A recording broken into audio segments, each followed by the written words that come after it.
start the May 2025 meeting of the Central Oregon Community College Board of Directors. And we are going to start with a native lands acknowledgement. COCC would like to acknowledge that the beautiful land our campuses reside on are the original homelands of the Wasco and the Warm Springs people. They ceded this land to the U.S. government in the Treaty of 1855. The Paiute people were forcibly moved to the Warm Springs Indian Reservation starting in 1879. It's also important to note that the Klamath Trail ran north through this region to the Great Celilo Falls trading grounds. Descendants of these original people are thriving members of our communities today. We acknowledge and thank the original stewards of this land. May we please have a roll call, Lucas? Yes, ma'am. Laura Kraska Cooper. Here. Erica Scappold. Here. Joe Prinowitz. Don't see him. We haven't heard from him, so just, Okay. just go on. Alan Unger. Here. Aaron Mers. Here. Aaron Foot Morgan. Here. She is online. Oh, she made it. Hello. Okay. Thanks, Aaron.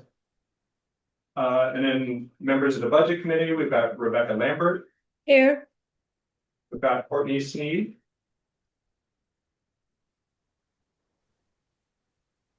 Maybe not quite yet. Tobias Colvin. Here. Jade Mayer. Here. Debbie Farr. Here. Bill Hall. Here.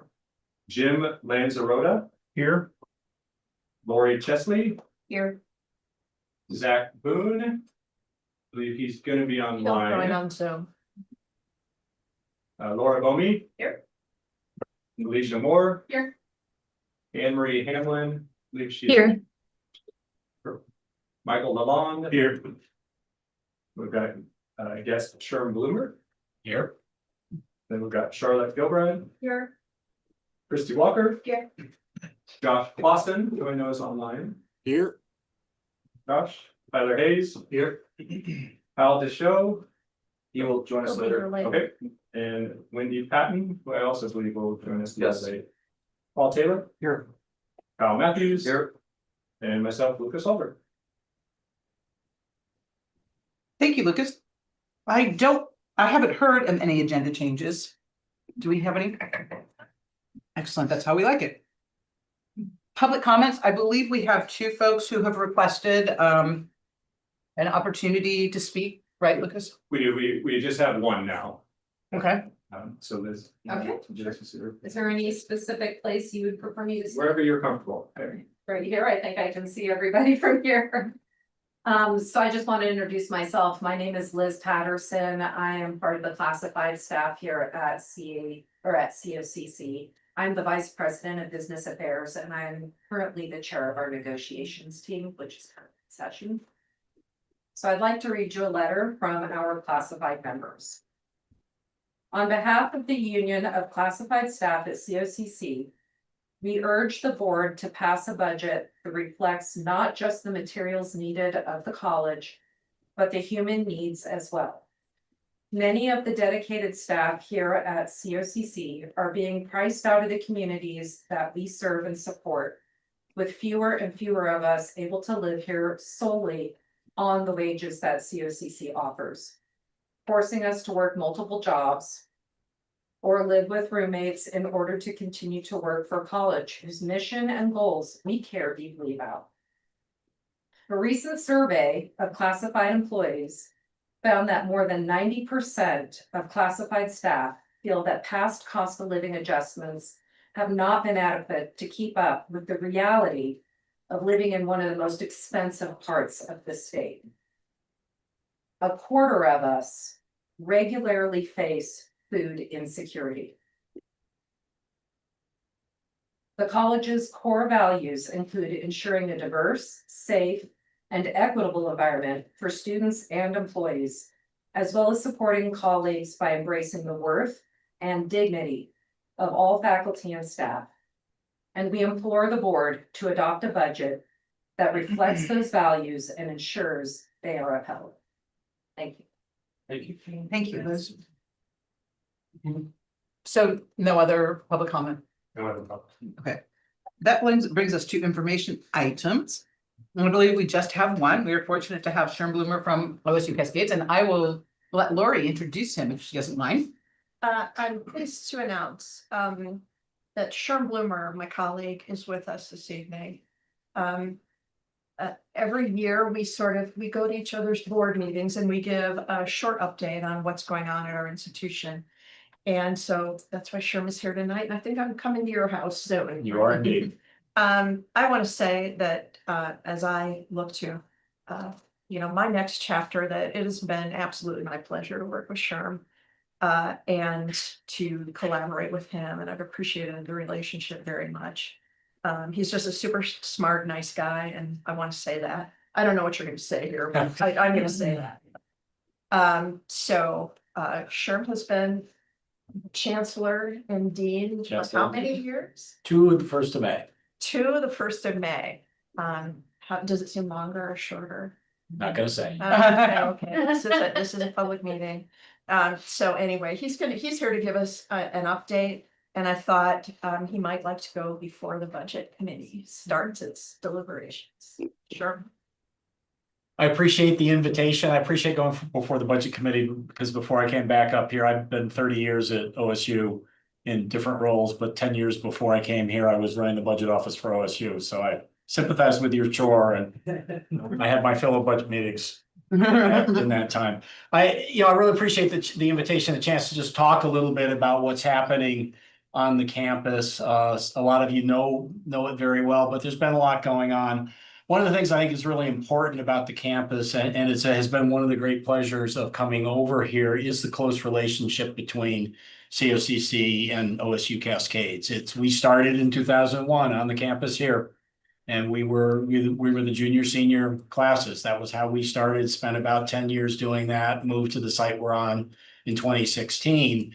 But that partnership is still really important to what we do. The partnership with Lori has been invaluable to me in figuring out Central Oregon and figuring out what was going on. And so that's something that I'm looking forward to making sure that we build into how we build these institutions. I was in Salem a week or so ago for a project we have, and describing this relationship to somebody, and they said, "Really?" We're like, "Boy, it doesn't work that way with all the community colleges and universities." So we have a relationship here that is really important to the community, and I value that a lot. My staff, and I know the COCC staff, value that a lot. I thought what I'd do is just give you, have I got a clicker or a, oh, yep. I think you ought to ask before you start, and you just launch in. Okay. And what should I point it at? So. Probably went to this area, should be perfect. Vaguely. I should have warned you, me and these devices. Everybody in my family has this odd electromagnetic field as we make just that. No, I'm sorry. I always push the wrong button. My problem is I push every button I can find. Let's give them the Random wireless stuff. stuff. Let's give them the wireless keyboard. Yeah. I could also just come over there and push keys. How about that? That would work. I'll just come in the way. Okay. That way I can see that. Well, I'm not having any better luck there. Scott, can you come in? We're having some challenges with right now. We're good. See all the lights. It's like as soon as he crossed the threshold. It was magic. Yeah. Scott knows his stuff. Unlike my performance there, I'm actually a geochemist and a scientist by original training. So I thought I would just say a little bit about where we are right now on campus. We're in about a year, we'll be 25 years old, so we're way behind COCC, but we're at about 1,400 students. One of the things about the campus is that compared to Corvallis, we've got a much smaller class size. It's more like the experience a student might get at COCC. Same degrees, but smaller community, smaller classes, and it's the thing that brings students to us. That's why they choose to come here instead of Corvallis. Well, and Bend. And well, Ben doesn't hurt. We are right now, we're about 20% out of state students. Post-pandemic, we're only 20% out of state students, and Bend in Central Oregon is not a small part of that decision. We are still, heavily COCC transfer dependent. That says 16%. I actually checked this morning, about 19% of our students are transfers from COCC. Right now, we have a dual partnership program. Students enroll in both institutions at the same time. There's about 450 students enrolled in that. There's 190 actively taking classes because they very often are part-time students. That's a pipeline. That's a lot lower number that transfer than before the pandemic. And my faculty, COCC faculty, leadership at both places are talking about how we make that transfer pathway as seamless as we possibly can for students. Because what we're trying to do is make sure they don't pay for more credits than they need to get to whatever outcome they're looking for. Still, much like COCC, a lot of students with high financial need, 30% of the students are Pell eligible students, a quarter of them are first generation students. That's the audience in Central Oregon we're serving. It's a different audience than a lot of big universities are serving. One of the things, I don't know how many of you know this, just to say a bit about the site we're at, the little tooth mark, that's been Parks and Rec, that little chunk out of the site over on Cascade and Century and Simpson. If the site is 128 acres, when we took it, 10 of which in the lower right-hand corner was actually buildable. The rest was a pumice mine that had been decommissioned, and about 2/3 of the pumice mine had been taken by Deschutes County and used as a, we say it was a demolition landfill, it was a demolition dump. It wasn't actually really landfill, it was just stuff. And I see people nodding their head, and those are almost like, because you know, my dad and I used to go out there and we would dump stuff.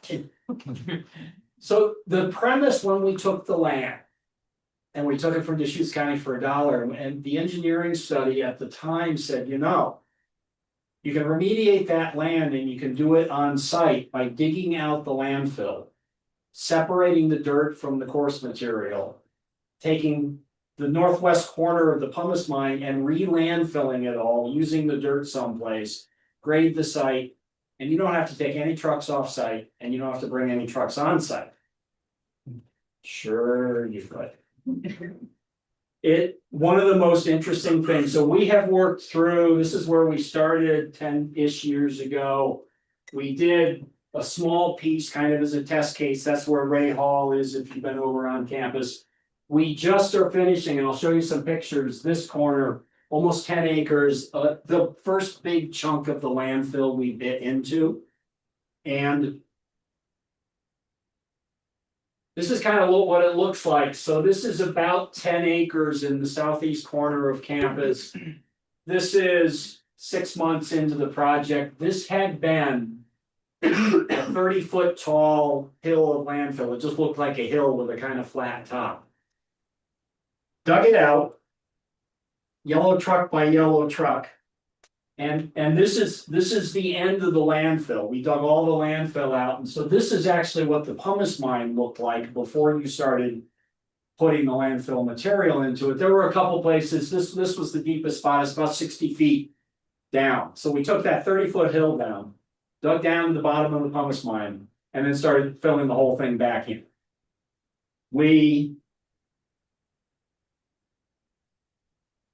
Basically, you take it, because this is going to be buildable land, you have to bring in fairly high quality soil, but it was all extracted somewhere on site, or it was extracted out of the landfill. And Knife River is out there now putting in the infrastructure for the first phase of an innovation district. This is going to be a public-private section of campus. We're going to bring in private sector partners to build the buildings, help lease the buildings, bring in startup companies, have them work with our students and faculty. So it's something a little bit different than a normal academic campus. What we found in doing this, though, so we bought the land for $1. This is about a $36 million project for 10 acres. You get all done, and it's actually a pretty good deal, but it takes you about 50 years to break even. I've talked to several people in town, no private developer would have touched this. Maybe in 50 years it would have been valuable enough. It's one of the things that a public entity like a college or a university can do, because our time horizons are really long. Just for scale, I will tell you, that 10 acres, we dug out 300,000 cubic yards of landfill. There were 250,000 tires in it. I feel like Les Schwab owes me a check or something. And it all, way up in the upper right-hand corner, you can see another kind of light colored place. That is a section of the pumice mine that wasn't filled in. Everything that came out of here went over to that northwest corner. It got sorted out. All the course material got re-landfilled. The tires all got shredded. Took Knife River a few times to figure out how many times they had to pass it through a shredder to make it work. Re-landfilled. We used the dirt someplace else on campus. I think in the end, literally, we might have taken a truck of metal scraps out of the site. What the engineers had looked at 9 or 10 years ago actually really did work. The whole thing is self-sustained. You didn't have any truck traffic over the roads around campus. It's gonna work the way they thought. And the story that is, I find remarkable is we get to take this thing that had no value and turn it into something that is really gonna create economic activity for them. I will say, you bury wood and you leave it long enough, it gets hot as it decays. There were places that were like 400 degrees, and they were doing this in February. You come in, there'll be huge clouds of steam coming out of the ground. There were a couple nights, I came in the morning, you look at your text, Lori's probably gonna days like this. Well, there was a small fire on the campus last night, because you wanna uncover these really hot places, oxygen gets into them, and if you don't cover them back up, they just ignite. Super. This is the most interesting part of my Actually, I job so haven't had that far. happen. I think a garbage truck once went. Find But, me yeah. another dean in America that has a self-igniting campus. I don't think that is really. But what it's turning into, this is the first building. The most recent building we opened, this is our Student Success Center, our first kind of student union type building. It's all student focused spaces, advisors, study space. This is what it looks like out my window. So I did not get a lot done while this was all getting built. But I show it because there is this giant hill behind it with a flat top, which is, yes, also 300,000 cubic yards of landfill. It's right in the middle of campus, and this is the next thing. This is the legislative project we are pursuing, is to take that out. And on the site, this is that little student health and recreation center that's looking northwest. Our health and recreation center, and this amused the students who went to Salem with me. We have a very nice hotel gym. It's large, it's got nice machines, but that's what we have for recreation. We have then had a partnership with COCC for students to come over here. We have partnerships with gyms all over. But that's a hard thing for a lot of students. A lot of our students are, they're working, they haven't got transportation, mass transit in Bend is not super great. And so it is a real limitation. They haven't got access to health services, they haven't got access to dedicated counseling services, they haven't got physical recreation space unless they're a skier or a paddleboarder. And so this is a really critical thing. We would build a health and recreation center. The university would finance a second housing project to try to give students a more affordable option. It's our continuing students that really struggle. First year students have to live on campus. And the whole project, the land, the building, is about $84 million. It's a big project.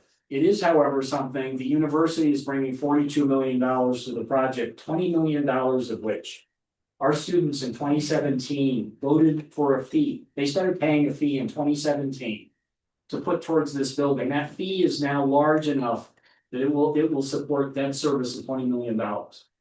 So the students are bringing $22 million, the university $20 million, the university is going to bring 22, and we're asking the state to match that for 40.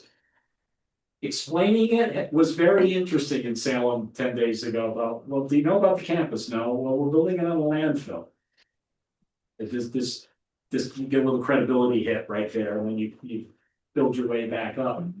But in the end, it's a very powerful story because we're taking something, we're turning this thing into an economic asset for Central Oregon, and the students are voting with their dollars, and they've been voting with their dollars since 2017. Every student government since then has re-upped this fee, and not a single one of those students is gonna get to experience this while they are students. It's a pretty impressive voting. And that, the thing that has struck me, honestly, about the community, about the campus, is the sense of community and connectedness it has. People turn out to help me with projects.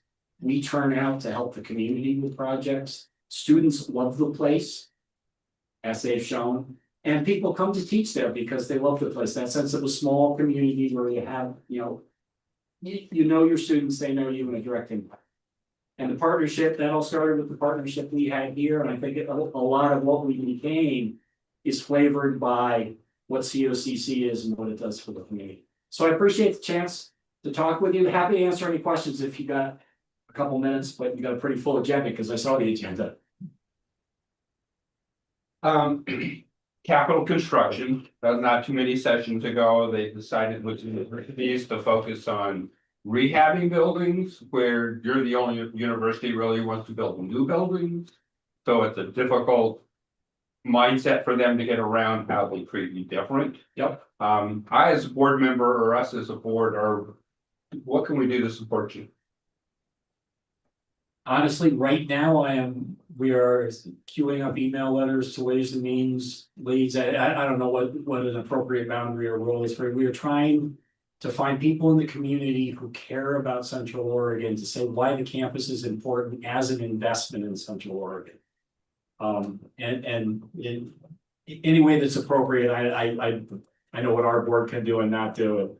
But as community members, we're gonna reach out and look for people in the next 2 weeks to write those letters in. And as part of what we've. You know, for our students, 55% of our resident Oregon students are coming from the 3-county area.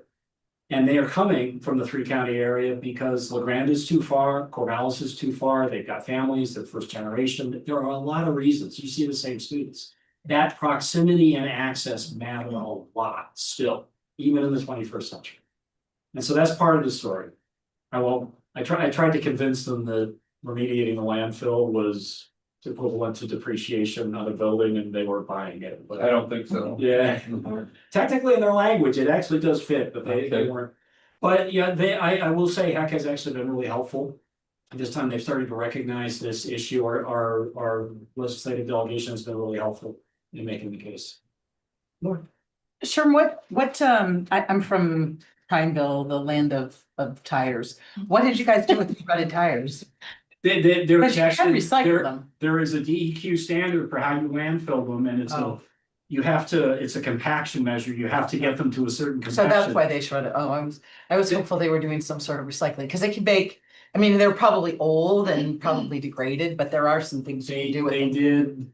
They Use literally floor did mats. about 2 weeks of experiments and the experiment size was one yellow truck. They would fill it up with tires. And they just run it through the shredder and then mix it with dirt and until they got to the right thing. And it turned out it had to go through the shredder 3 times and a 1-to-1 mix of tire to dirt. And that satisfied DEQ. All right. It was a pile of tires as big as that little student success program. It was a lot of tires. Honestly, the only surprise we found is way more tires. We knew there were tires, but not that many. No drums, no chemicals, the county was clearly paying attention at the time. That's good, because I remember the discussions and no one was really sure what was there. Yeah, so far there have not, we have an agreement with the county. If there is something really bad, we kind of share the costs and DEQ would pitch in, but this is not the oldest section is up behind Powder House in that northeast corner. This one was old enough, there was still some boiler ash and sawdust out of the mills and those were still open. Oh, interesting. The oldest part will have a lot more of that. This part we're trying to take out is somewhat newer. It's gonna be mostly house stuff, probably more roof asbestos. That could be an issue, but DEQ won't be surprised by that. Good. I'm glad. Are you gonna have any ongoing oversight, or I mean, is there any ongoing mitigation or maintenance? Or is it totally kind of it's part, cleaned and yeah, done? this part, DEQ just signed off on it. It is now no longer a liability in landfill. There's no restriction on that land at all. Nice. The Wow. part that's still fenced, nothing, I asked, don't even have vents in it. We go out and check it periodically.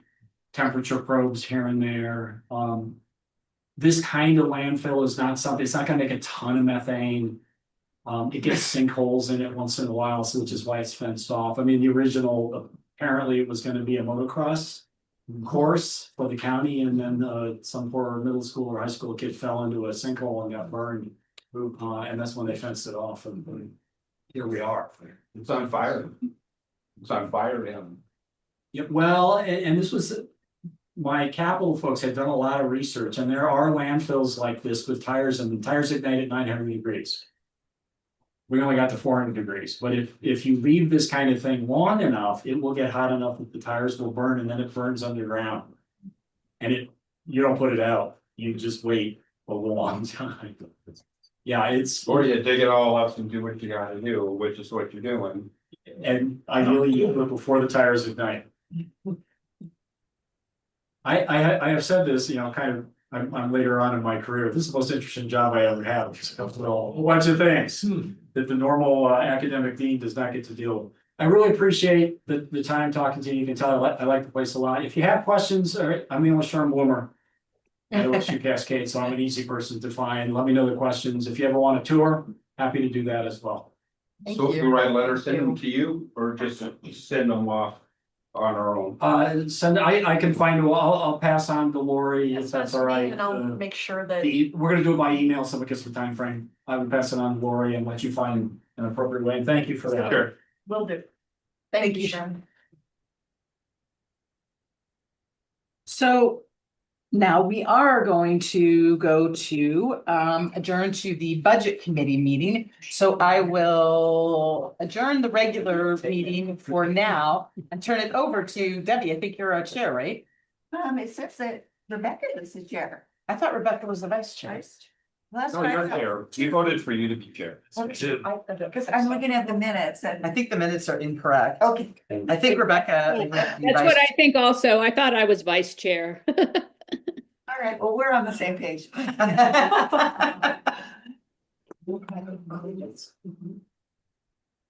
Hey, I call to order the 2025 Central Oregon Community College Budget Committee meeting.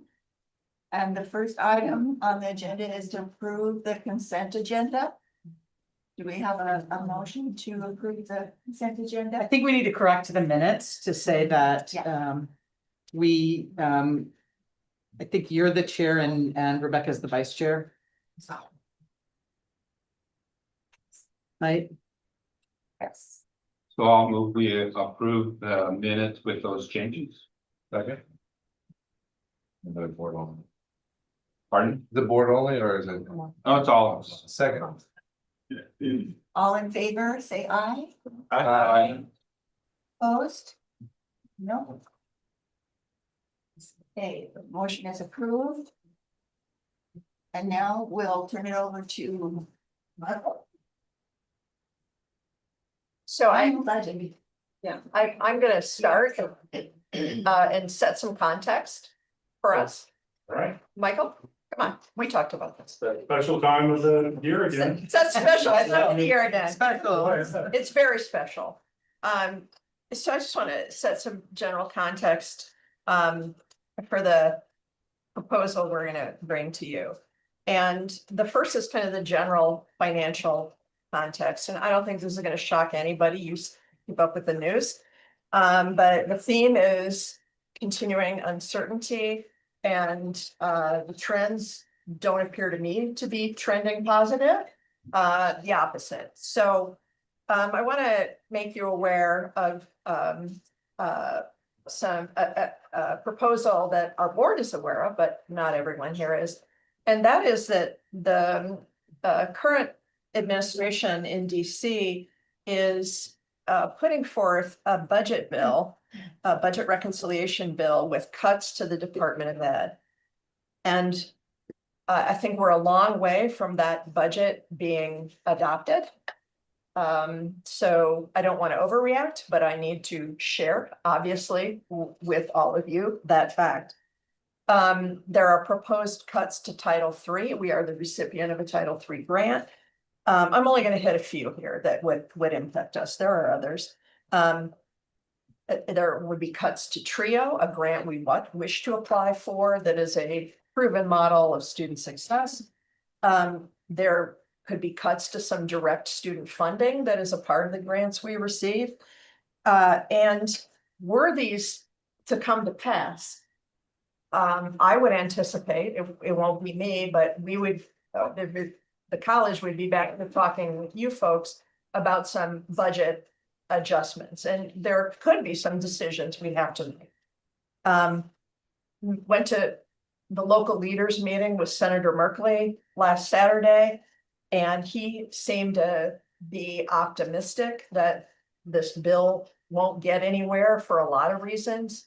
Significant cuts to social services of all kinds, not just education, but healthcare, significant breaks to the richest in our country, and a big increase in national debt. So, but yet again, we have to know that context to know what could be coming. I think even more alarming is there were proposed cuts to Pell Grants for students.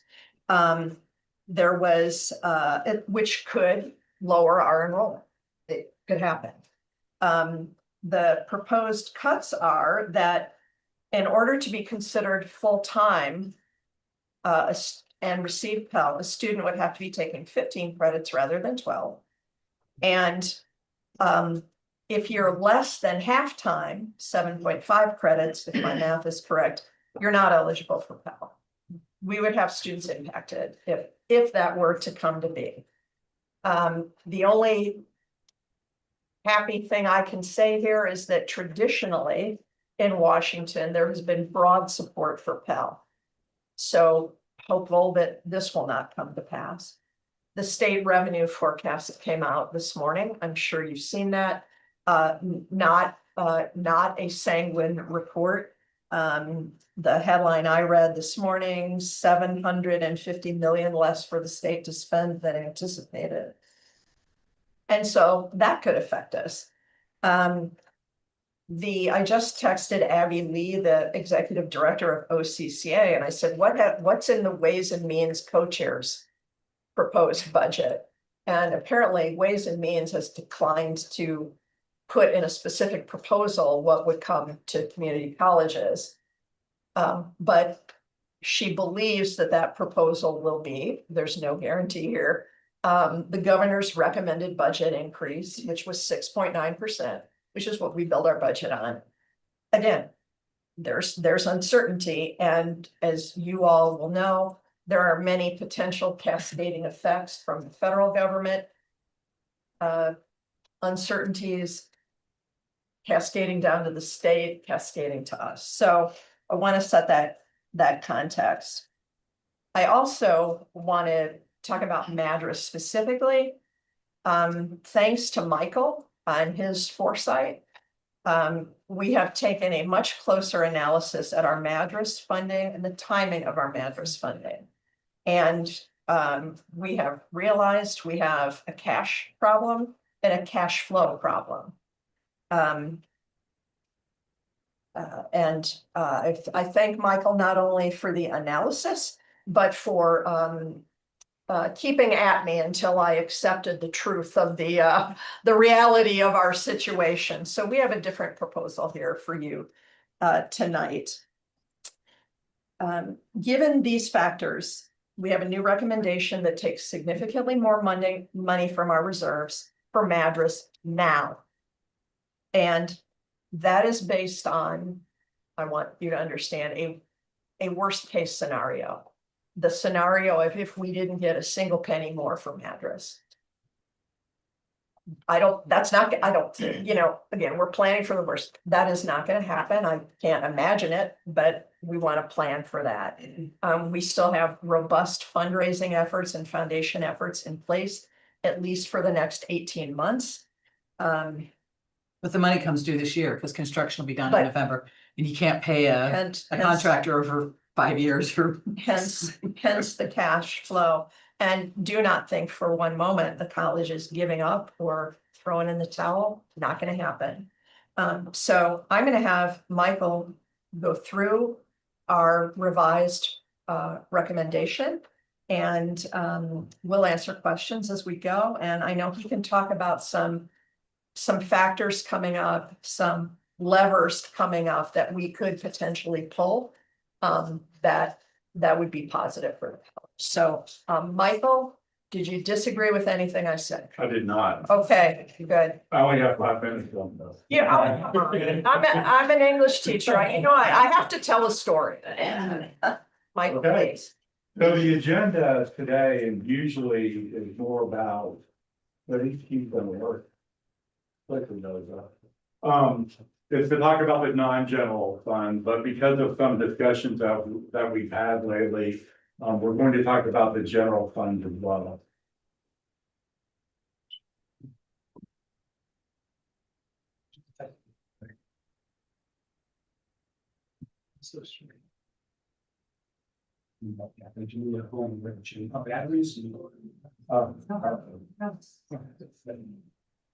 Okay, but like I said, we're going to talk about a general fund at first a little bit, and then we'll get into all the non-general funds. And then at the end, there is a budget resolution in your packet. We do have another one for you to look at if you agree with the recommendation that we have today.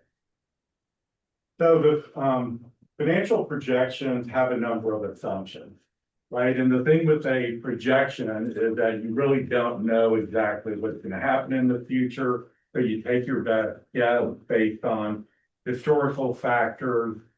And when I went back and looked at all the assumptions, you will notice at the very bottom of this slide that payroll has been historically running about 94% utilization. What do I mean by utilization? It's the amount we actually spend compared to what has been budgeted. So we generally spend only 94% of our payroll budget, basically because of turnover. You know, when you have turnover, you don't spend the money. Benefits are similar, but added to that is that we budget for the highest benefit rates. And some people choose a less expensive one. So the utilization rate for benefits is even lower than payroll. Materials and supplies, when I looked at it last month, it looked pretty high, much higher than historically. But when I looked at it again recently, the actual utilization rate for this year fell to like 79%. So when I put 94%, that looked like it's overkill. So the numbers that I did change to be conservative, even though we've been running at a historical rate of 94% for payroll, I bumped it up to 95%. And even though we have been running 88% for benefits, I kept it at 88%, raising it from the 85 I had before. And materials and supplies, like I said, came down quite a bit, but to be really conservative, I put that at 85%. So that had an impact, obviously, on the projection. So this is what 24 and 25, you can't see the top of it, but on the left side is fiscal year 25 budget compared to projected. And the state aid looks pretty good. It looks like we'll be over there. Property taxes, again, are coming in a little under. It looks like those rows are misaligned a little bit. Sorry about that. But we still think it'll be about 300,000 lower than expected. And in the memo that you received in previous meetings, I've explained what that is. And that's basically some taxes that counties actually put against intellectual property. And this is related to Pacific Power, and I think Delta has a suit as well, that they're arguing that they don't owe taxes on intellectual property. So they're holding some of that money back. They're not paying it. And in fact, we could have to repay Pacific Power and other entities for that. So that's the reason we're coming up a little bit short there. Plus the other factor that foreclosed properties now have to be given back to the landowner minus what they owed in taxes. So we're seeing the effects of both of them. Tuition is coming in a little bit under, not by a whole lot. And the reason is there's more in-district students than out-of-district students who pay them. And that's the difference there. Some other interest programs, we allocate some of the interest to non-general funds based on their cash balance. And then transfers in is a lot lower just because we decided we didn't need it in the general fund. So we did not transfer that money in, even though we'll probably do it in future years, at least part of it. Expenditures, they came back, well under what we expected. So we had 6.8 million in savings on the spending side. We were under revenue by about 2 million, but overall we had 4.8 million go to 2.5 million go to our general fund reserve, bringing it up to 33% or 19.2 million. That's getting it. We need it. For the forecast, we're going to right now, say it's 75 million. But to Lori's point, I'll show you a different slide in just a second. And again, we think we're gonna underspend, so even though we're spending quite a bit on Madras and Redmond, we would only have a deficit of 2.4 million if that was our approach. And if you remember from last time, it was transferring 4 million to finish Madras, another 1,250,000 to go for furniture and fixtures to Madras, and then another 2.3 million to go to Redmond and stuff. Any questions about all that? Where's the fund balance carryover in this from what you project to end this year available for next year to start the year? It's this number. So, yeah, well, I see 19 million is what you project to end the year with. Correct. And then what is the number that you're starting? So That would be the same number. it is the same. Yeah. Okay. Okay, so the next slide is a projection in the future. So again, we are spending 5,250,000 in Madras for the building and FF&E, furniture, fixture, and equipment. And then also 2.3 million for Redmond. And even though that much is being spent, plus another 1,700,000 in fiscal year 27 projected, our fund balance comes back pretty quickly within 2 years, which is good. Then I have about 17.5 million in transfers out for fiscal 28, 29, 30, and 31 to address the deferred maintenance issue. Okay, and it would be great if we could do that. So based on our discussions in the last week, we've modified this projection in the budget so that we will increase Matters funding by 8 million. So we've done a lot of fundraising already. The college has also put in money to Madras, but the gap as it stands today is $8 million. And we are going to work as hard as we possibly can to raise additional money. But we want to put 8 million in now because it's going to be spent through most of it through November. We're going to have some of it run into January of calendar 26. Is that right? 27. And so we think it's prudent right now to go ahead and put it in the budget, not surprise anybody and come back later and say, look, we're spending in Madras, we need more money. So this would keep the fund balance of the Madras Center Fund possible. In doing so, we now have, instead of 17.5 million in deferred maintenance spend in this transfer out row, it drops to 11.4. Now, there's some other ways to get additional money to spend on deferred maintenance. And of course, we're going to pursue that. HAC has a program that we can apply for in 27 that would match up to $12 million. 8 million right now. 8 million, but it could be 12. And there's other ways that we can approach trying to raise additional funds to spend it towards deferred maintenance. So that is a recommendation that we go and approve another 8 million for match to make sure it's funded, and we can all kind of find relief that we're doing that, but we're going to continue to try to raise as much money as we possibly can. May I ask you a quick question about that, Michael? Do we think that donors and other sources would be less likely to offer us funding if we've already funded it ourselves?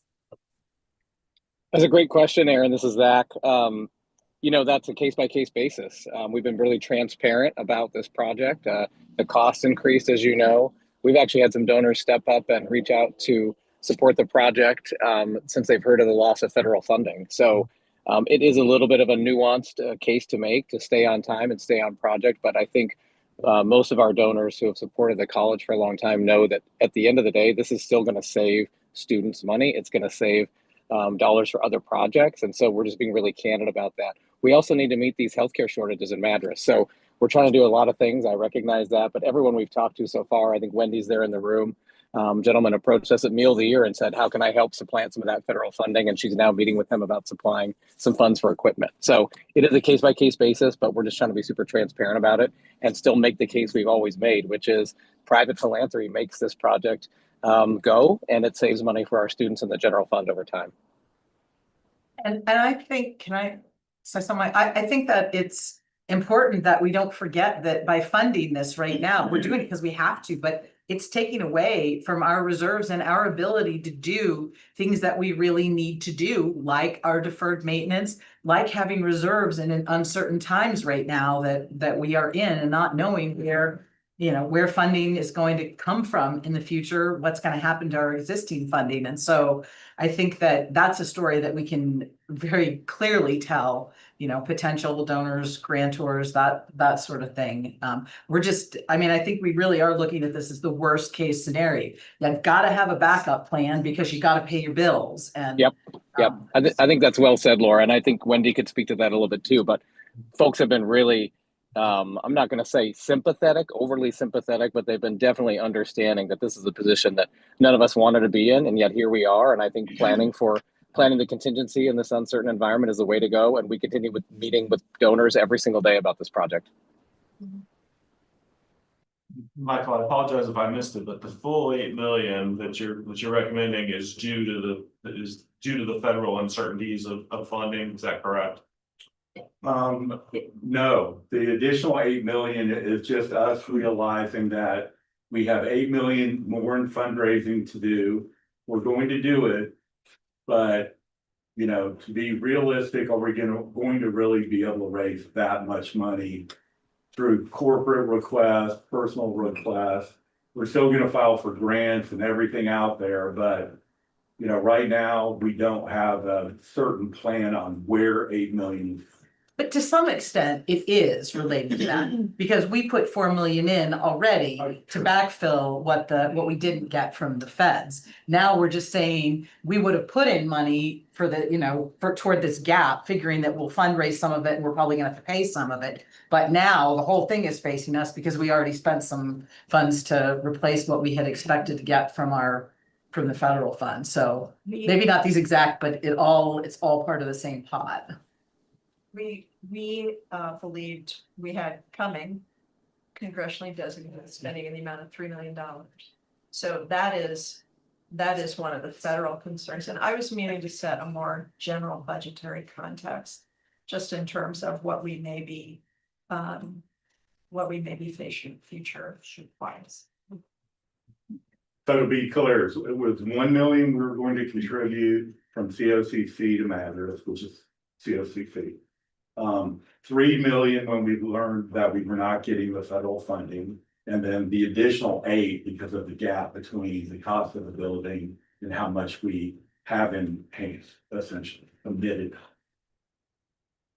So Michael, on the previous slide, you had said that we would get back to a more normal reserve percentage in maybe 2 years, and I'm looking at it here, and it doesn't show us getting there out through 2030, but that's assuming that there's no additional fundraising, and if we get some additional fundraising, it's conceivable we could be at the 29% by 2028, because we're already at almost 28. And depending on how much we spend on deferred maintenance and all of that. Yeah.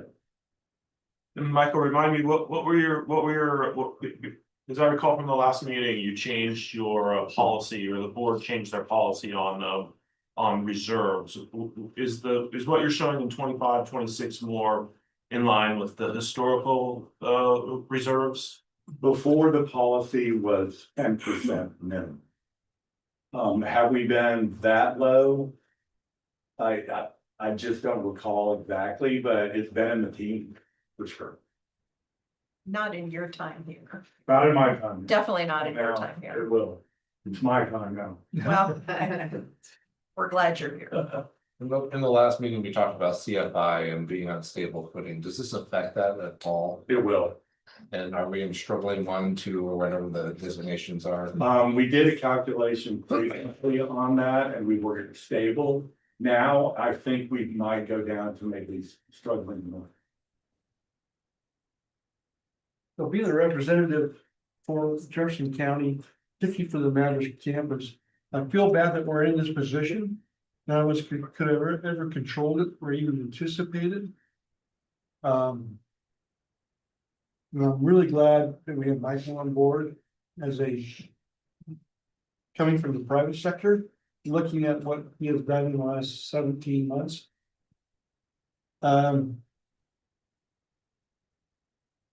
We can make this all happen. Either we have built a really nice, not a Chevrolet pickup, a GMC pickup up in Madras. Well, what this does is allow us to continue and actually put the tires on it and make it run. If we didn't do what the recommendation that our budget is presenting to us, we would be the front page of all the newspapers in Central Oregon, Oregon. And we got a pickup in Madras with no tires. So I believe that we can get to where we are. We can get to where we need to be in 2 years in regards to our ratios. What we all like to be able to make happen with our fiscal responsibilities of board as well as stability. We are the majority of the other community colleges in Oregon. This would be a different conversation. It would be a tough conversation. You know, of course, I do not like to be here with this proposal. At all.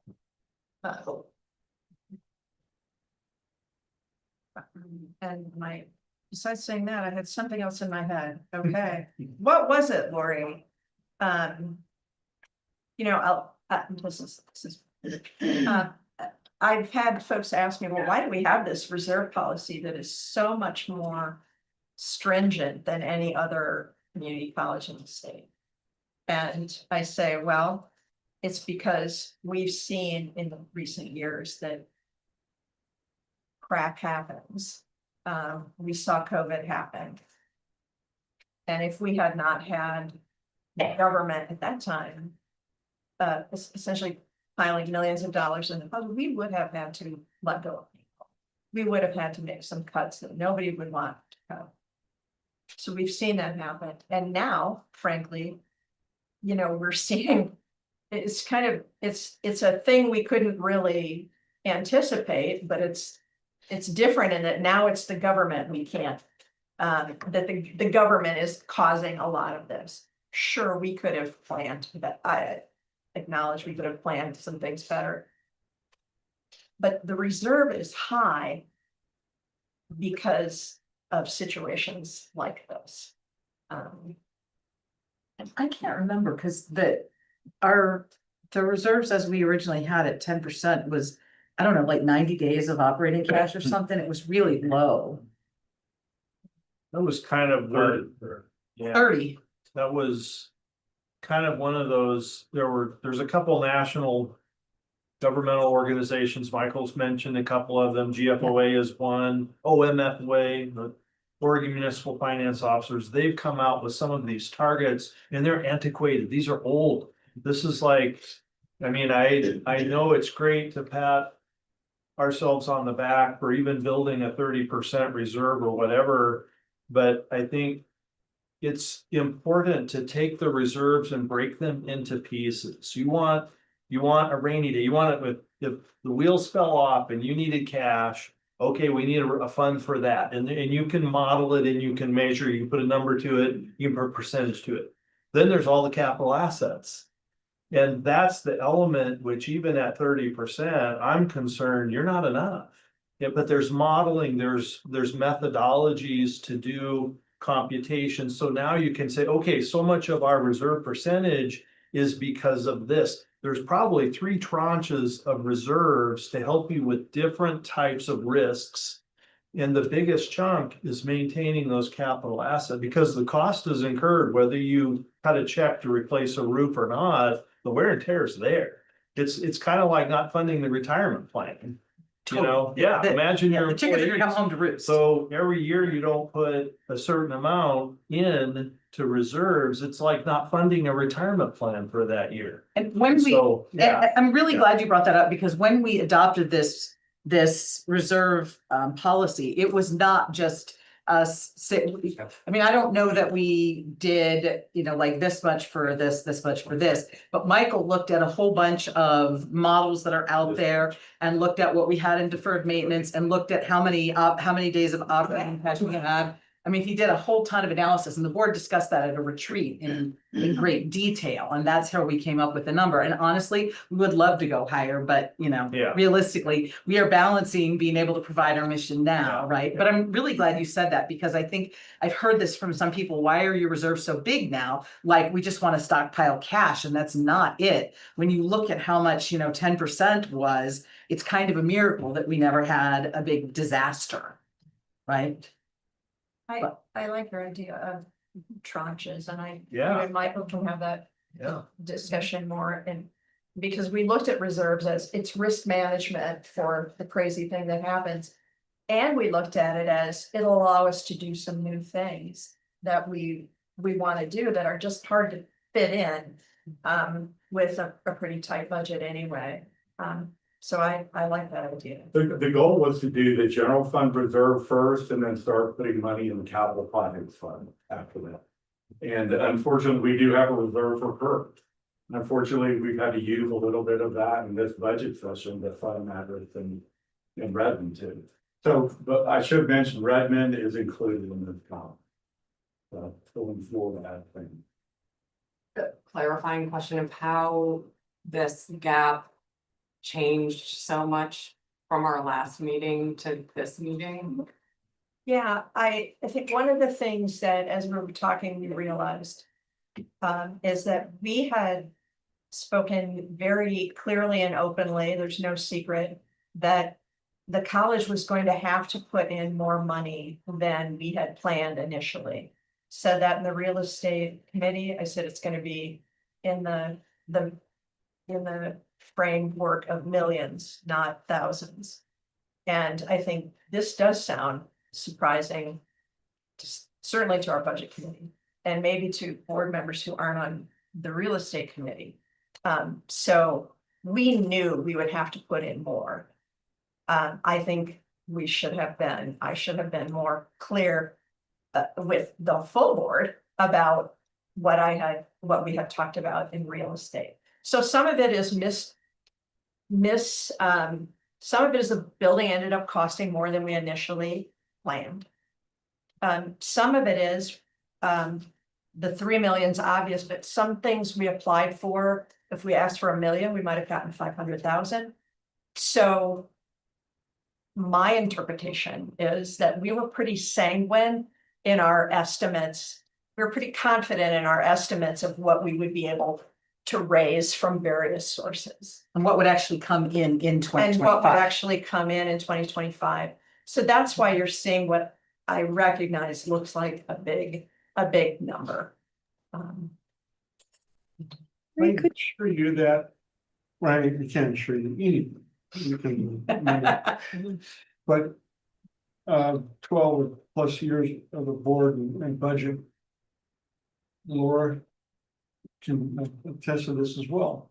If we knew what we had to go through for a new residence hall for our students and what we're going through right now, our next project, if it's in my upcoming term, if it is a 10 million project, I will tell Michael, and I will encourage Michael and our future president that at 50%, there is no way that I will go forward without adding another 50% of today's cost.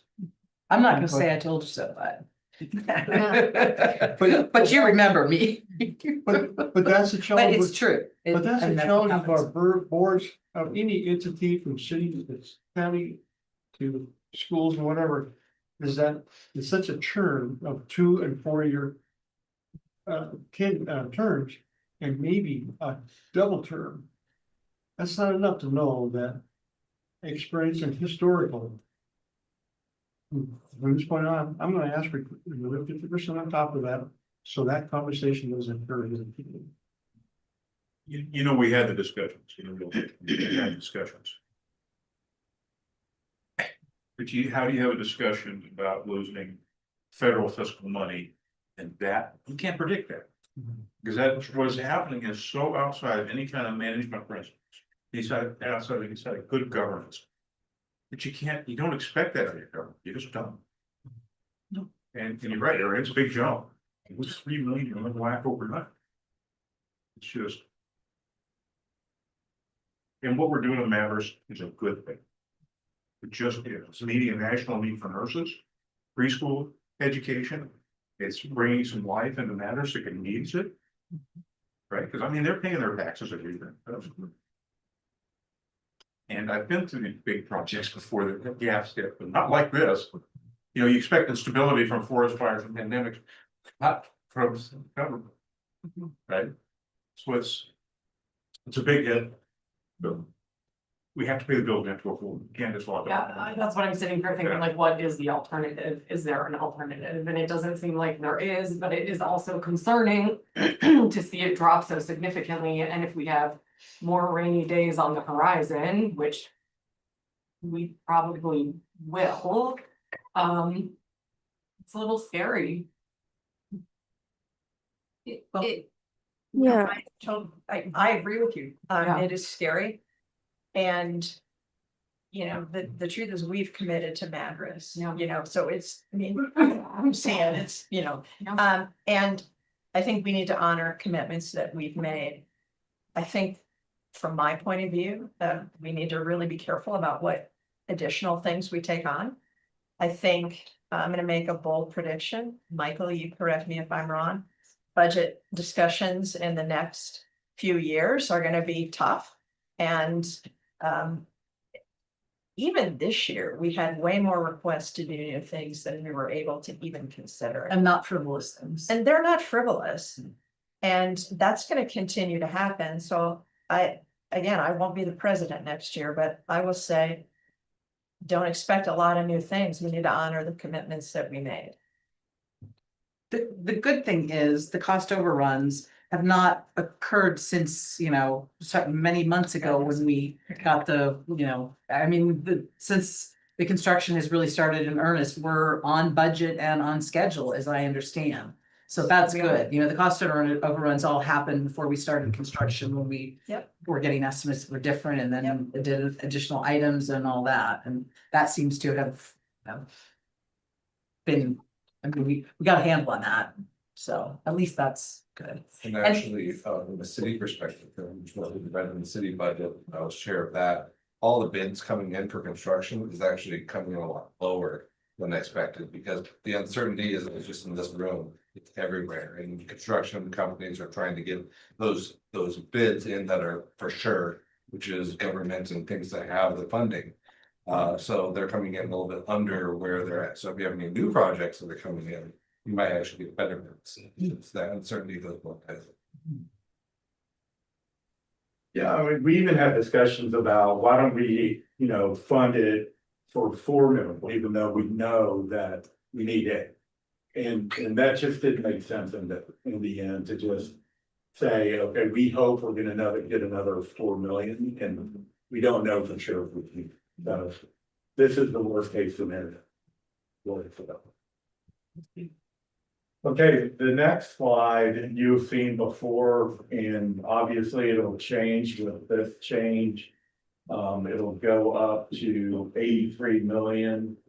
The total general fund expenditure, because it transfers out, we go up to 19. So, you know, the changes in object classification, I think we've explained those pretty well, so I won't go over those again. Now we get to talk about non-general fund attributes. A lot less exciting. Michael, can you say one thing about what we did with the, because we had a couple of conversations, what we did with the deferred maintenance. So one of your suggestion about what we should do for Well, deferment? yeah, you remember last meeting, we talked about deferred maintenance and how we Oh. weren't putting anything aside, and so we had a couple conversations about that, and so. Project we want to include so that we don't, to make sure the culinary Oh, project got you. that we need, that you're priority one. It's one of, yeah, it's a top priority, one of the top priorities. Culinary, and Josh is on the line and he can talk to it more specifically, but they have a hot water issue. Is that right, Josh? Yeah, so the building was built with 5 tankless water heaters and they're all failing. And we can't get parts for them anymore. So it'll impact every program and every class in that building. So that's 325,000 and that needs to happen pretty soon. So the idea was for us to use some of the not reserves contingencies to actually buy that for 325,000. It's one of the #1 ranked items on the deferred maintenance list. And at least we can get that up. And the advantage of at least starting with that project is that we have a significant lack of capacity on construction management because of the projects going on in Madras and Jefferson County. And so taking on many of the projects we have on our deferred maintenance list are going to require a lot of project management oversight, and this one will not. And so this is a good one for us to sort of at least pick off and start chipping away at least. And to give you credit, you're the one who said after last meeting, we got to do something with deferred maintenance. So figure out a way to do something. Yeah. Yeah. Get that moving. How old is that building, those water heaters? How old is the building? Josh? Oh, yeah, the building was built in 2015, so those water heaters are 10 years old. Okay. Is that normal to not be able to find parts for 10-year-old water heaters? You know, it tends to be in this industry that schools get the latest and greatest and stuff tends to go out of date really quick, unfortunately. And that's not something that I carry over, like my predecessors have. So I tend to be more on the reliability side. So whatever we're putting back in there is going to last probably 20 years. Okay. Are you okay? Are you okay? Us, you okay with us? Yeah, okay. So I just think I'm just thinking of healthcare and like it's like before you completely replace the sprinkler system, you no longer can get parts, and it's interesting how things are being designed. And so being thoughtful of longevity of being able to maintain whatever it is you put in is so important, because I think just the world is moving to that kind of this stuff. Planned obsolescence. Yes, planned obsolescence. So, because 10 years doesn't feel like a long time to not be able to get parts. If it was the latest and greatest when we put it in. you understand what the king of parts for boilers, but. Yeah. So there was one other thing on deferred maintenance, because this is one that I know has been bothering a lot of people on the budget committee and just on the board. So I asked Lori and Michael if it would be okay if we could bring the list of deferred maintenance that we have to the real estate committee, in one of our next meetings, so that we July can. 1st. Pardon? It's on July 1st. Okay, oh, that's right, we talked about that. Because We talked about that. Greg's first day, he can Greg's first know day, the yeah. full truth. Because I know that, I'm always the one that's kind of saying, we can't get in the weeds, we can't get in the weeds, but. We kind of don't have a real good handle. We've seen the list of the deferred maintenance, right? But we don't know what that means in terms of, okay, so it's been inspected lately. How long do we think, it has left? What are the ones that are gonna cost the most? What are the ones that are gonna cause the most damage if they fail when we haven't maintained them? And so that's what I'd like us to do, is to dig into that a little bit at the real estate committee and bring that back to the whole board as, sort of a, here's where we are, and let's try to kind of figure out a plan for prioritizing it over the next few years. Because as you saw, Michael's put some money in for you know, deferred maintenance over the next few years as sort of a placeholder, but we need to get, I think we all feel like we need to have a better understanding of the scope of it. And so I'm hoping that the real estate committee can do that and that everybody's okay with that. And to add to that a little bit, even though I put that money in for deferred maintenance, there's going to be competing needs, right? That will have to make a decision. Totally. And the other part of the review by the real estate committee of deferred maintenance, we have one list that's maintained by Josh. So he keeps it up to date all the time. When we fix stuff, he removes them. But we also have a report from 2021, where we hired an outside firm to come and look at every single building. So that'll provide additional information for us to consider. And, you know, I was talking to Jim, and there is a way to estimate when things are going to fail. So you can kind of lay out when you're going to have to replace stuff. And whether you keep up with that schedule is another thing, if you have enough money. Yeah, there is a methodology that a number of my governmental clients were moving toward prior to my retirement. Pretty much follows for those of you that work with HOAs. I was just gonna say it's. Most states have actually laws that say you have to have a reserve program, and they pin it to, they call it a reserve study. But basically the study is, and Washington's a great example, you got to go up 30 years. You identify all of your assets that are going to wear out. And you go to a 30-year period and you drop in, when am I going to have to replace that? And what's that estimated cost? And you can lay that out. And there's financial modeling that would tell you how much cash you have to have today so that you never run your reserve to zero over that 30-year period. That's the baseline. There's a total fully funded amount, which no one ever gets to. But if you could hit the baseline so that you never go take your reserve for capital assets below zero, and it tells you how much money you need to put in each year into the reserve. And if you did that and you followed that baseline funding, you wouldn't have to worry about the fact that maybe the boiler or the health center HVAC system, maybe we don't have to do it this year, but guess what? It's coming up next year. You make that little change and it makes just a tiny little change into the required contribution into the plan, but then you have no surprises. And it can work. I mean, it's not scientific, but it's a financial modeling tool, and it would take away surprises. Yeah. Okay, so there's 9 non-general fund types. And when we say types, they're just kind of a general grouping of funds, because in these 9 non-general funds, there's a number of sub-funds. Each has a specific purpose defined by local budget law and governmental accounting standards. And the objective is that we provide adequate appropriation authority so they can legally spend money to support the project. They're self-balancing. What does that mean? It means that we need to have not only appropriation, but we need to make sure that the fund balance stays positive. So these are the main fund types. So that bracket does not cover the general fund. So it's non-general funds include debt service, capital projects, enterprise, etc., which are pretty typical. The debt service fund, we, as of June 30th or July 1st, owed $43.6 million in 3 different debt obligations. Full faith and credit, which was taken out when we did student housing, pension bonds, when a few years ago we decided to do a pension bond to pay down our pension obligation, which will be paid off in 28, and then general obligation bonds, which pay for a number of buildings on campus. Those will be paid off in 2030.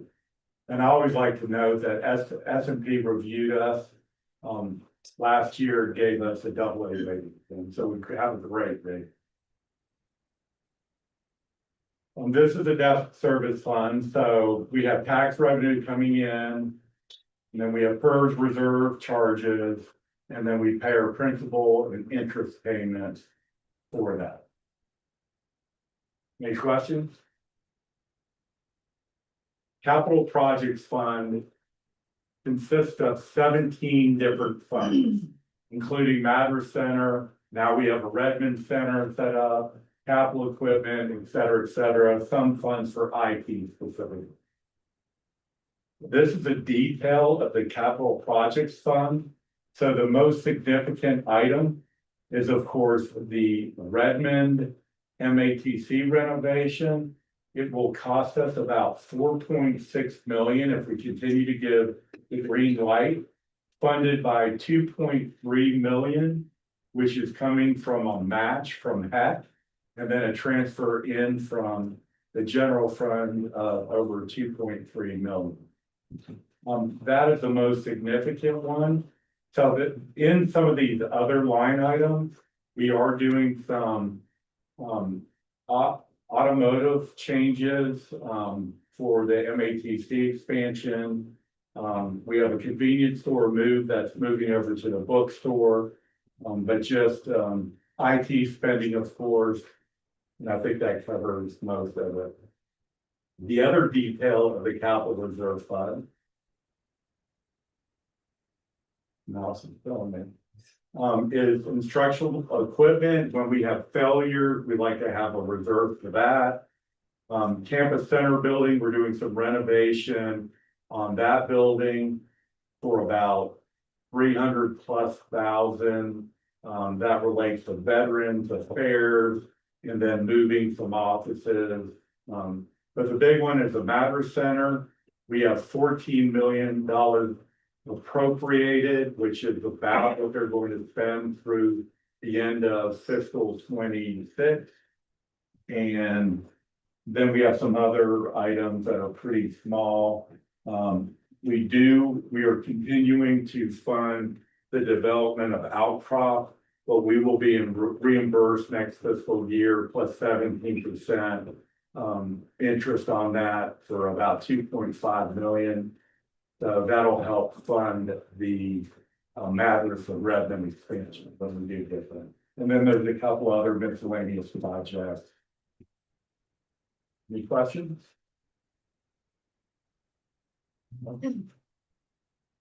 This is what it looks all together, and of course, it's going to change with the additional 8 million.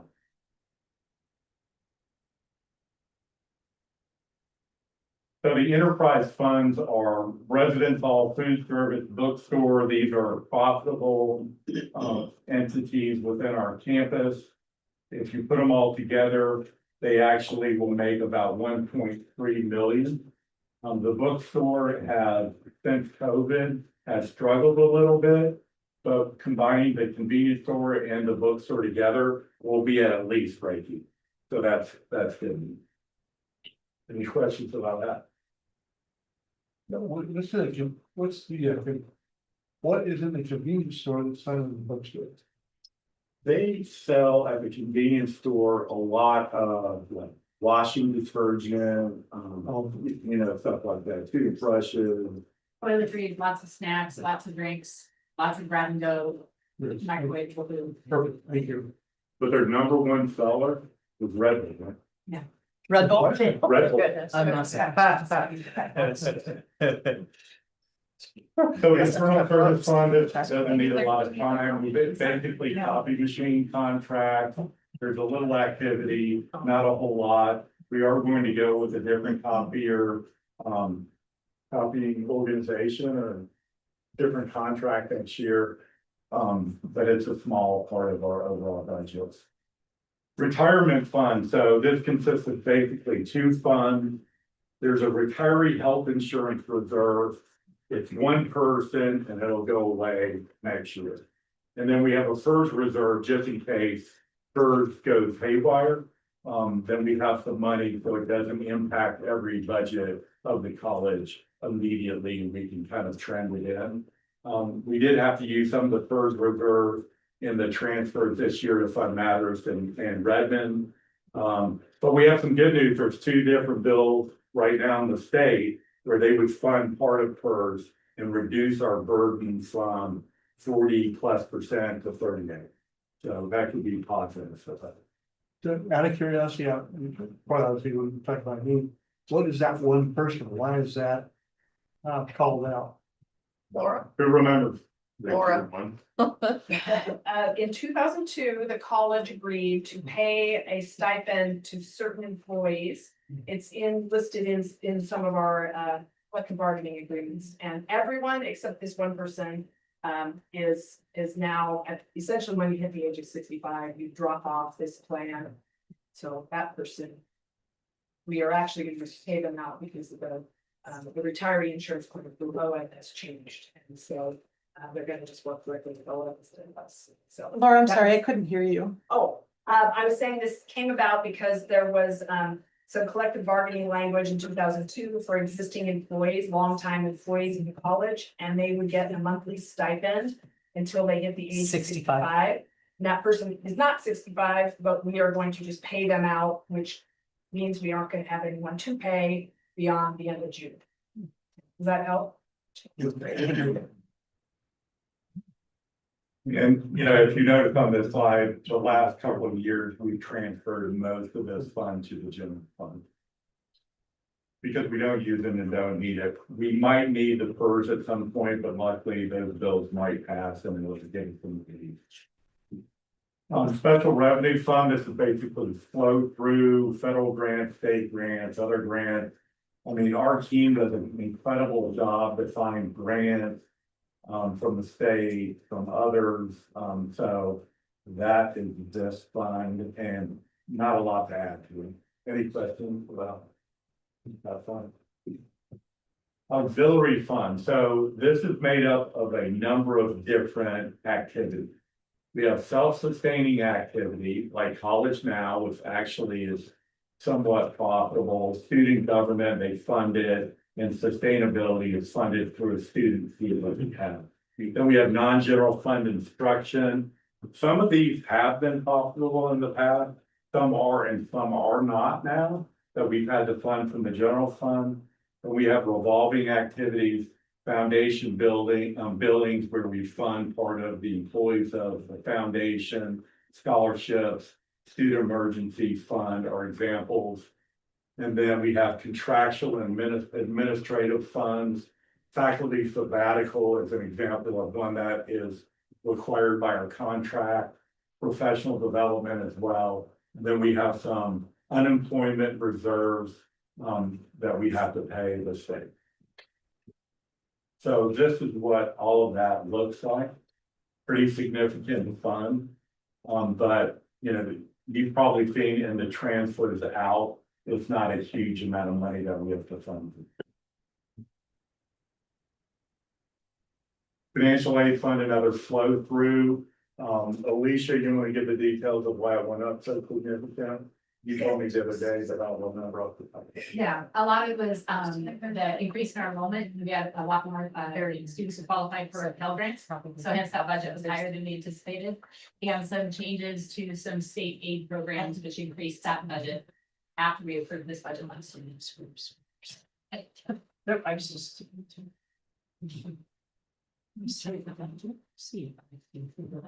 We're talking about the It's temperature hot. of the room. Hot. Yeah. It is hot. Mhm. And I'm like, it's not me, because I'm too old for that. Well, I'm just, I run cold and I'm on the verge of being hot, so that means it must be like, yeah, pretty. Trust and agency fund, this is consists of two different funds, one plus Clark Trust Fund, which was a donation. And then we also have the Oregon Community College Library Association. Again, not a lot of activity in these funds as well. So the proposed and current year budget expenditures, I'm sure you read this. I don't know if you want me to go through each one of them. The biggest is the general fund increasing by 10 million, and then the financial aid fund increasing by 6.3, which is great news, as Alicia described a second ago. Some of the, like the reserve fund, you know, it actually is reduced quite a bit because of all the transfers out we did in previous years. Capital projects fund increased significantly, obviously, because of Madras and Redmond and some other funds. Any questions about all that? Okay, this is what it looks in graphical form, but I guess you can visually see the funds that are increasing significantly. But I don't know if I have anything to add to that. Other than it's a nice draft. General fund transfers out, I think we've explained what these are all going to in both the memo and the previous meeting that we had. I guess there might be a couple of them. No, I think they've all been covered. Any questions about this one? And then we have transfers out from non-general funds and same kind of thing, I guess. Yeah, I think all of these have been covered as well. Any questions about what we're looking at? Okay, all in, the budget with the 8 million addition for Madras would be 160,361,053. So we are asking you, let me give you a quick summary. So in the original projection that I provided the budget committee, we would reduce the general fund reserve down to 24%. Now, if you agree to the proposal with the additional 8 million going to Madras, it drops the reserve to about 11%. Okay, we will no longer be able to get above 29% in 2 years, but I'm estimating that we will in 5 to 6 years, maybe 4, depending on some other things happening. We do execute the strategic plan to do the expansion to Madras and Redmond. And expenditures are within legal appropriation limits. The general fund, as we mentioned before, does have a $1 million contingency. So if something were to happen with the deferred maintenance, we do have that amount of money we can spend. That's separate from the Bredner. That's in the overall general fund. Okay. $1 11% on the operating funding now for how long? 11%, 10% of 12 months. Yeah, we do a little over a month. Yeah. A little over a month of operating expenses. So conservative revenue and expenditure projections, long-term obligations are in full compliance. We meet all of our debt covenant ratios. We have adequate spending appropriation for financial aid, grants, contracts, and new programs. We have to beat the bushes a little bit to make sure we have the correct appropriations for these, but we think they're fair right now. And we are doing some things with facilities maintenance, repairs, and information technology, which are all important that are included in this budget. So the bottom line, are there any questions about the budget development, implementation of the 25-26 budget? And if not, there is in your packet a resolution to approve the overall appropriation for the entire budget committee. We have modified the one that we currently have to include the $8 million additional funding for Madras. And again, I'm sorry that we weren't able to provide some of this information in your packet, but it has been kind of changing out of it. Michael, do you anticipate the need to issue bonds anytime in the next couple of years? Where perhaps the financial evaluation and a bond rating that you're trying to achieve becomes important? I have had discussions with Piper Jaffray that now there's something else that's happening. And they did an analysis of what we could do at any time to kind of layer on top of our current bond. Or in 2030, when we pay the go bonds, obviously we can go out for another issue at that time. So there's no plan in the next 2 to 3 years. Okay. But 2030, I think it's a great opportunity. You're getting at the reserves will really Well, play an yeah. impact on what our Yeah, bond rating is question and what our becomes, costs. yeah, if we can build it back up, then hopefully you can achieve, because, you know, it doesn't take much of a movement in the points on your rate. It's could be millions of dollars over the term of a bond. I think the last time they rated us, we had a AA, and I think our reserves were still like 18, do you remember? Okay. 18, 20, so Okay. we'll be above that. Awesome. But this coming year will be around 11%. Which is If part of what- everything happens like I projected it, yeah, that's a good. Through this Worst case. fiscal year. At the end of next fiscal year. At the end of the first. Correct. So this year, we're going to be, what did I have up there, was it 32%, 32% or 33%? And then just spending that additional money for matters in revenue, it would drop to about 11. By end of fiscal season.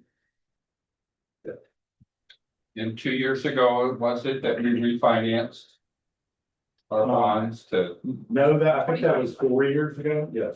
and you can only do that? When interest rates are low, he timed it perfectly. Good. So. Don't wanna do this. Yeah. Mike, do you need this whole do you need this whole resolution read out loud? That, Just that bottom part. that's a big paragraph. Are you volunteering? You got it. Do it. All right, here goes, be it resolved. I have Go ahead. one more question. So this is an assumption that there's no other private money that comes up. This is like worst case scenario, like. We know that there possibly is money coming in, but this is worst case scenario. So coming into this meeting next year, you said, oh, we got an $8 million from private investments. We're not at 11, we're at 16 or 17 or something. Exactly. So this is just worst case scenario This right is now. not a penny more Right, toward Madison. okay, perfect. Okay, let's talk about that. Yeah, the number can only get better. Right, And to be fair, it's not realistic to think we'll get 8 million, no, but. Good clarification. Sounds like you don't have enough faith in your development people. Oh, no, you- You're right. You wanna do it? Be it resolved that the budget committee of Central Oregon Community College does hereby approve the Central Oregon Community College District proposed budget expenditures for fiscal year 25-26 in the aggregate amount of $160,361 and $53 total of all funds, and the permanent tax rate of 0.6204 cents per thousand of assessed value be levied against all assessed property in support of the general fund. Is further resolved that a tax of $3,283,886 be approved for the debt service fund for the purpose of satisfying the required debt service of voter approved general obligation bonds issued by the district. Second. clarification, $0.62, not 2.62 cents. It's a lot less. Thank you. Okay, all in favor of the budget resolution, say aye. Aye. Any opposed? Say no. The resolution is passed. Thank you, everybody. Thank you Thank to you. our budget committee so much. This was this is the best, this has been the best budget committee that I've worked with since, Joe, we've been here essentially same amount of time, and I think you heard probably the first meeting was that the questions are very deep. They're intentional. And they're informative. Which I appreciate every one of you. everyone's done their homework. Yes, Very much. and Yes, have very good hopefully- ideas too. Challenge. Mhm. Yeah. Significant challenge. Thank you very much. Thank you. Yes, thank you. Thanks for the opportunity. And I want to thank Kathleen. She puts a ton of work into preparing all these documents. Thank you. SLP spent a lot of time. Thank you, Michael. You put in a lot of time and stress, so. Sleepless nights. Where are we getting $8 million from? Thank you. documents and audits, if everybody wants one. I would kind of echo that too. I've attended a lot of budget committee meetings in my former career, and I haven't seen the level of materials like that. often, yeah, and the detail and the explanation in a way that we can understand. So I appreciate the level of effort. So if that's Kathleen and Kathleen, and Michael, very nicely done. That's Kathleen and Michael. Awesome. And thanks for saying that, that means a lot. Yes. No. Okay, so everybody's welcome to stay, but you also don't have to. Can we take about 5 minute restroom break? You can take as many cookies as you want to. It's me with this. I'm not kidding about this, well, thank you.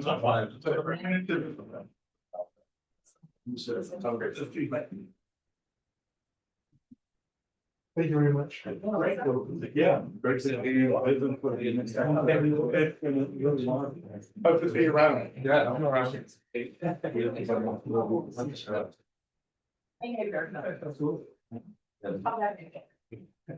You're gonna love it. Yeah. So, how fun is it?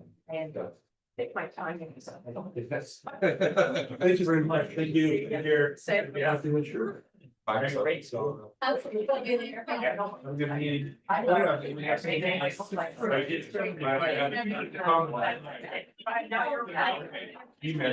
Yeah, no problem. Okay, good. Okay, thanks. Thank you. Yeah, Yeah, all right. Okay, we're both dating you. That's okay. When's it due? Is it like it's- Yeah. Appreciate it a little bit. The day was good. I'm glad you did. Thanks, congratulations on your election. If you like to leave. Okay. I'll say it.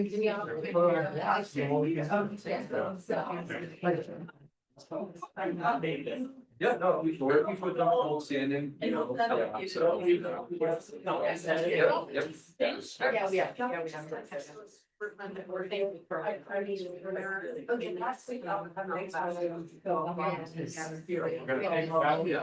just trying that, so that's.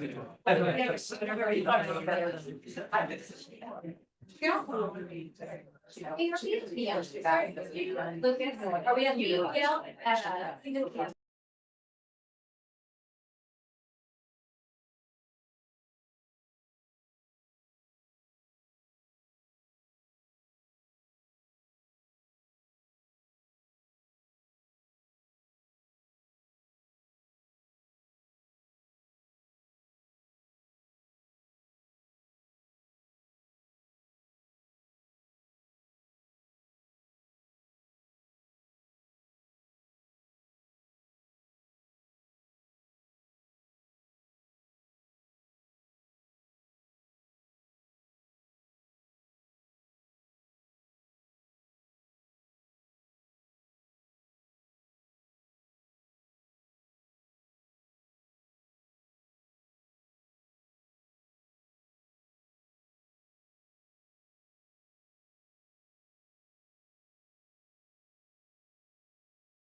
general session, the open session of the Central Oregon Community College Board of Directors meeting for May. And we are now to the information item, and I think we have Hal DeShow, right, online? Yep. Howdy, folks. Good to be here. Hal's one of our geology professors, right, Hal? Yeah, so let's see. Yes, I and- guess I should introduce And myself Hal there. is very, very committed to sustainability to our credit or to our benefit, and served on the committee, the hiring committee for the presidential search, and made sure that we inquired about the sustainability commitment of our potential president, well, of our candidate. So yeah, Hal, please go ahead and introduce yourself and talk to us. Cool. Thank you, Laura. So just confirming everybody can see the screen I've got up here and can hear me. Yes. Yes. Lovely. Wonderful. Thank you. Yeah, so my name's Hal DeShow. I teach geology at Central Oregon Community College, and I do chair the sustainability committee. Laura, thank you for those kind words. Appreciate it. So I want to talk to you guys about the week without driving. Let's talk about what it is. So fun fact, there's about 100 million Americans who can't drive. That includes my infant daughter. We're very strict with her. We never let her behind the wheel. But it also includes my elderly father who can no longer drive safely, and my college-age brother who can't afford to drive. And, millions and millions more people. Something like 30% of Americans can't drive. Yet we've got a transportation system and an infrastructure and communities that are designed for people who are driving their own cars everywhere. So we've got this mismatch throughout our society. So the idea with the week without driving is essentially, walk 1 mile in someone else's shoes, or in this case, spend a week in someone else's transportation world to see what it's like. And that's both the good and the bad. It's the challenges of it, but also the benefits. So the challenge, and this is typically levied at folks who are in positions of influence, wink, wink, is to try this out for a week, see what it's like, and then have that inform the decisions that are made throughout the rest of the year. So this was started a number of years ago in Washington by disability rights groups. I find it very captivating for a number of reasons. So let's focus on this at COCC.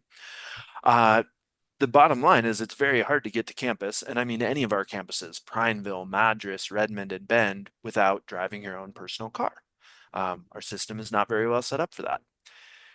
If you zoom in on just the Bend campus, which I've got pictured here, it gets really challenging just to get around campus without a car. I have been told by many people, and I've seen it, that students living in Wickiup will drive. Oh, let me pull up my little pointer so I can illustrate here. So you got students living here who get in their cars and drive out all the way around here to get back over here to take one of my classes. If you're in a wheelchair, it's absurd to the point of obscene how difficult it is to get around our campus. So let's say you were in Mazama, the gymnasium.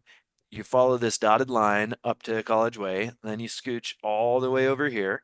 And then you go into the Health and Career Center, take an elevator to get up, do some more zigzagging into Ponderosa, take another elevator to get up here, zoom across here, and I think, let's see, at this point we're above Metolius, and then you would drop down to the Science Center. As opposed to, if you were able-bodied enough, you would just walk basically from here to there. So clearly we've got a bit of a challenge with mobility on our campus. And this is a direct quote from Disability Services. COCC strives to make available to all students, the emphasis is my own, the opportunity for an excellent and rewarding education. And, unfortunately, our built reality is that we have physical barriers in the way of that excellent and rewarding education.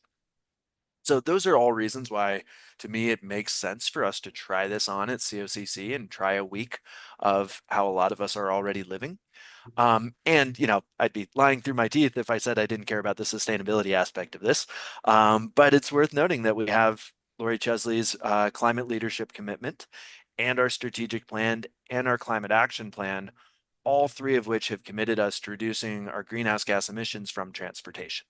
So I want to make it clear that's not the primary purpose of Week Without Driving, but it's a pretty cool side benefit. All right, so why are we talking about this tonight? So last fall, I talked to the senior leadership team and they're like, yeah, this is a cool idea. We'll do it. Not sure how deeply they thought about it. I'm sure they did, but I was just delightfully surprised by the big thumbs up that we got. So I'm not content to stop there. Ask number one, you guys, um, are you interested in committing to the week without driving? I want to make it clear that like failure is okay. If you're not 100% in, that's totally cool. The point is to try and to learn from the experience. We're not judging, we're not shaming. We just want to have an experience that a lot of us are forced to have and see what it's like.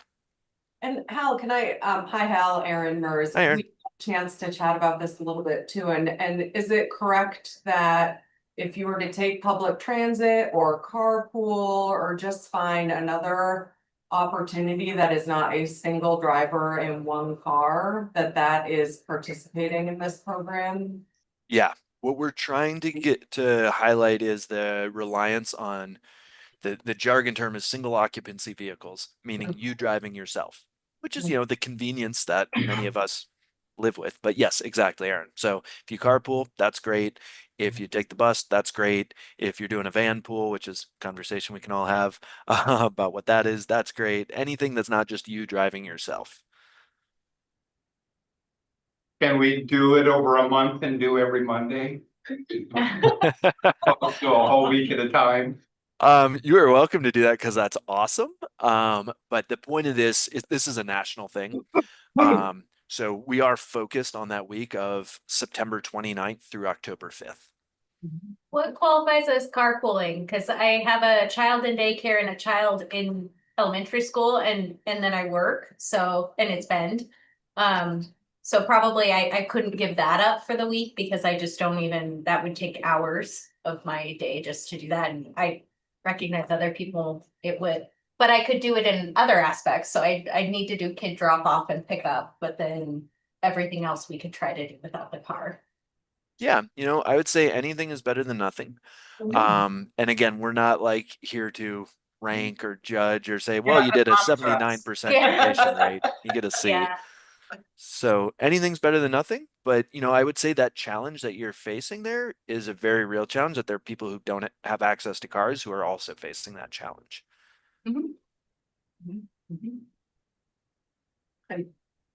Yeah, so that's ask number one. I guess I let you guys chat about that. But I've got a second ask and then I'll kind of like summarize everything.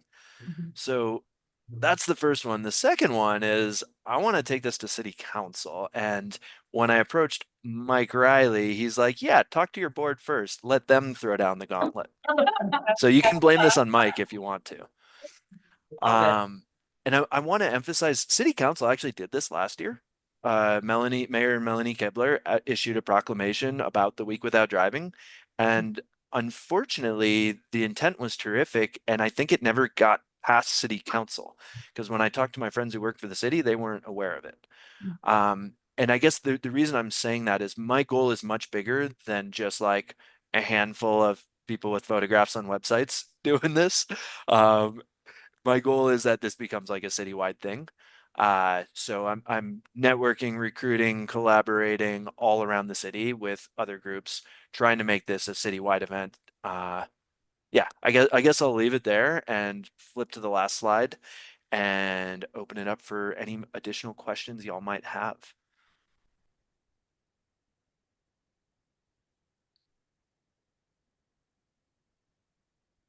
Well, it's a good awareness thing. I did a wheelchair activity thing for an afternoon. And streets or sidewalks are sloped and everything else. I don't know how they do it. Yeah, that's a hard way to get around, and there's a lot of people who are doing that. Yeah. I had a leg injury. Oh man, how many years? 7 years ago now? Was on crutches for 12 weeks and just even thinking about hard closing doors, and it's just there's a lot of obstacles that aren't even the obvious ones that when you try to go and move around the world, and it's rough. And that's kind of exactly the point is you start seeing those non-obvious obstacles, and it turns out there's a lot of them that probably we could pretty easily fix. So definitely the point of this is not to end on October 5th and go back to our normal lives. The point is like, oh, maybe there's some changes we could make. I think it's the aspect of recognizing the challenges of everywhere you live. I think I live in the littlest big city relative to John Day. And I live 3 miles out of town.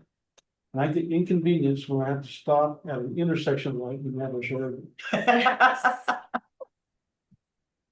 So a wheelchair, bicycle, your handicap ADA corners are very necessary. And I wish I could ride my bicycle a lot more at the town and get my groceries, but the reality is, I would try, but can't be committed to it. But bike is fine, right? Oh yeah. Skateboard too. Skateboard's great. I build a skateboard. And remind everyone about e-bikes. I mean, we could really embrace our Central Oregon roots and hop on horseback. That works too. So tell us about your challenges for doing it for a week. For me specifically? Yeah, I mean, what takeaways did you have? Well, as a relatively newish father, getting kid to daycare is a pretty hard one. I can totally do it. So I'm a bike commuter. I bike every day to work. It adds 45 minutes to my commute to take my daughter to daycare first. So right now I drive her to daycare, drive back home, and then hop on my bike and go to work. So I totally could do it, but all of a sudden there goes a big chunk of my day. Yeah, and it's amazing how quickly I have just kind of swept that under the rug and still think of myself as totally bike dependent or car independent would be a better way of putting it, but that's not the reality because I take my daughter to daycare every day that way. Well, and daycare, it's hard to find a good daycare that you can afford in Bend, so that's another issue. So like where my daycare is on the south side of town and I live on the north side, so I mean, that's bumping up another issue. So even if you did want to plan your life around being able to walk, it's hard to do it if you have to consider daycare or the schools or other pieces. So yeah, that's a lot. Well, Hal, I think this is great. Personally, I will do my best. It is certainly perspective. I work in Tumalo, and that alone is a barrier to my colleagues and the people we serve out there getting to and from. I'm curious how you're gonna spread it. I appreciate your effort here of like a top down getting us to commit, and then how about the rest of campus and promoting this and getting the rest of our constituents involved? Oh, that's an easy answer. Lucas? I thought you might pitch that over to me. Yeah. But that's a great question. So we've started putting a list together, a collaborative list of partners, both around the city and community in general, folks we lean on, folks we can challenge, folks we can partner with in some way. And in terms of the college itself, we'll use a lot of our just general marketing machine, which is emails and social and posters, things like that. Oh, I was ready for that, Al. Anybody have any other questions? No, I think it's good. I have to take an exception, but I will try every other way because there are a lot of things where I do get in the car and I definitely will give it for all other things aside from that, just because I logistically don't know how I would do it because I drive 45 minutes every morning just to drop my kids off and then get back to work. So that would be like hours, but progress, not perfection. Yes, I think is yes. the idea with this one. yes, so Yeah. but I will commit to the rest of the time. I just want to be honest because I don't want to like. I will go through the exercise of having to find people to drive me to work who are already going, and that's the reality of what other people have to do. Yeah, and that's actually a good one to emphasize. One of the things that I've seen a lot in the literature about this is like that experience of asking someone else for a ride. For a lot of us is very disempowering experience, and that's kind of part of the point. Having to ask favors from others is part of this experience. I had to in high school for various things because like I had to, and then in college I didn't have a car, and so I used all the public transportation, and yeah, it's a lot to arrange it, yes, and to figure And out it's how you're time gonna get there. Mhm. Yep. So it's a good exercise. Yeah, Hal, I can feel your pain. I spent 18 months and my primary vehicle was a bicycle. But I lived in the Netherlands. Right? And I'd have Oh, to a dream. drop her off. That's the on dream. my public transit, so it's, yeah, I understand what you're doing there. But the Netherlands is so much more set up for that. It's just. So one how thing I were you looking for some sort of a resolution, or what were you looking for from us? Yeah, I guess I mean, this is almost again a Lucas question, something that looks official that says, yeah, the COCC board is behind the Week Without Driving and is committed to participating. And then similarly, I don't know exactly what Mike Riley had in mind here, but some sort of formal, we're doing it, are you guys going to do it, to city council? Okay, well, we are in May, so can we bring something to the June meeting maybe for us to consider? Oh, you look like you need to say something. I was thinking, if you don't have to write the resolution now, great. Otherwise, That's where I was going. you can authorize Hal to, take the resolution to the city council and, challenge them. Yeah, I think if we could put something together to consider at the next meeting, we haven't heard from Aaron Foot Morgan. Aaron, did anything you want to add? Nope, not on this topic, but thanks to Hal, we really appreciate you coming. It's an exciting week. Supportive. Okay. May I make a suggestion? Why don't we have Lucas draft a resolution and I'll share it with Laura and Erica at one of our meetings, and then with the goal of bringing a final resolution to the June meeting. And in the meantime, if you have thoughts or comments, contact Lori. Right? Thank you. Thank you, Hal. We appreciate it.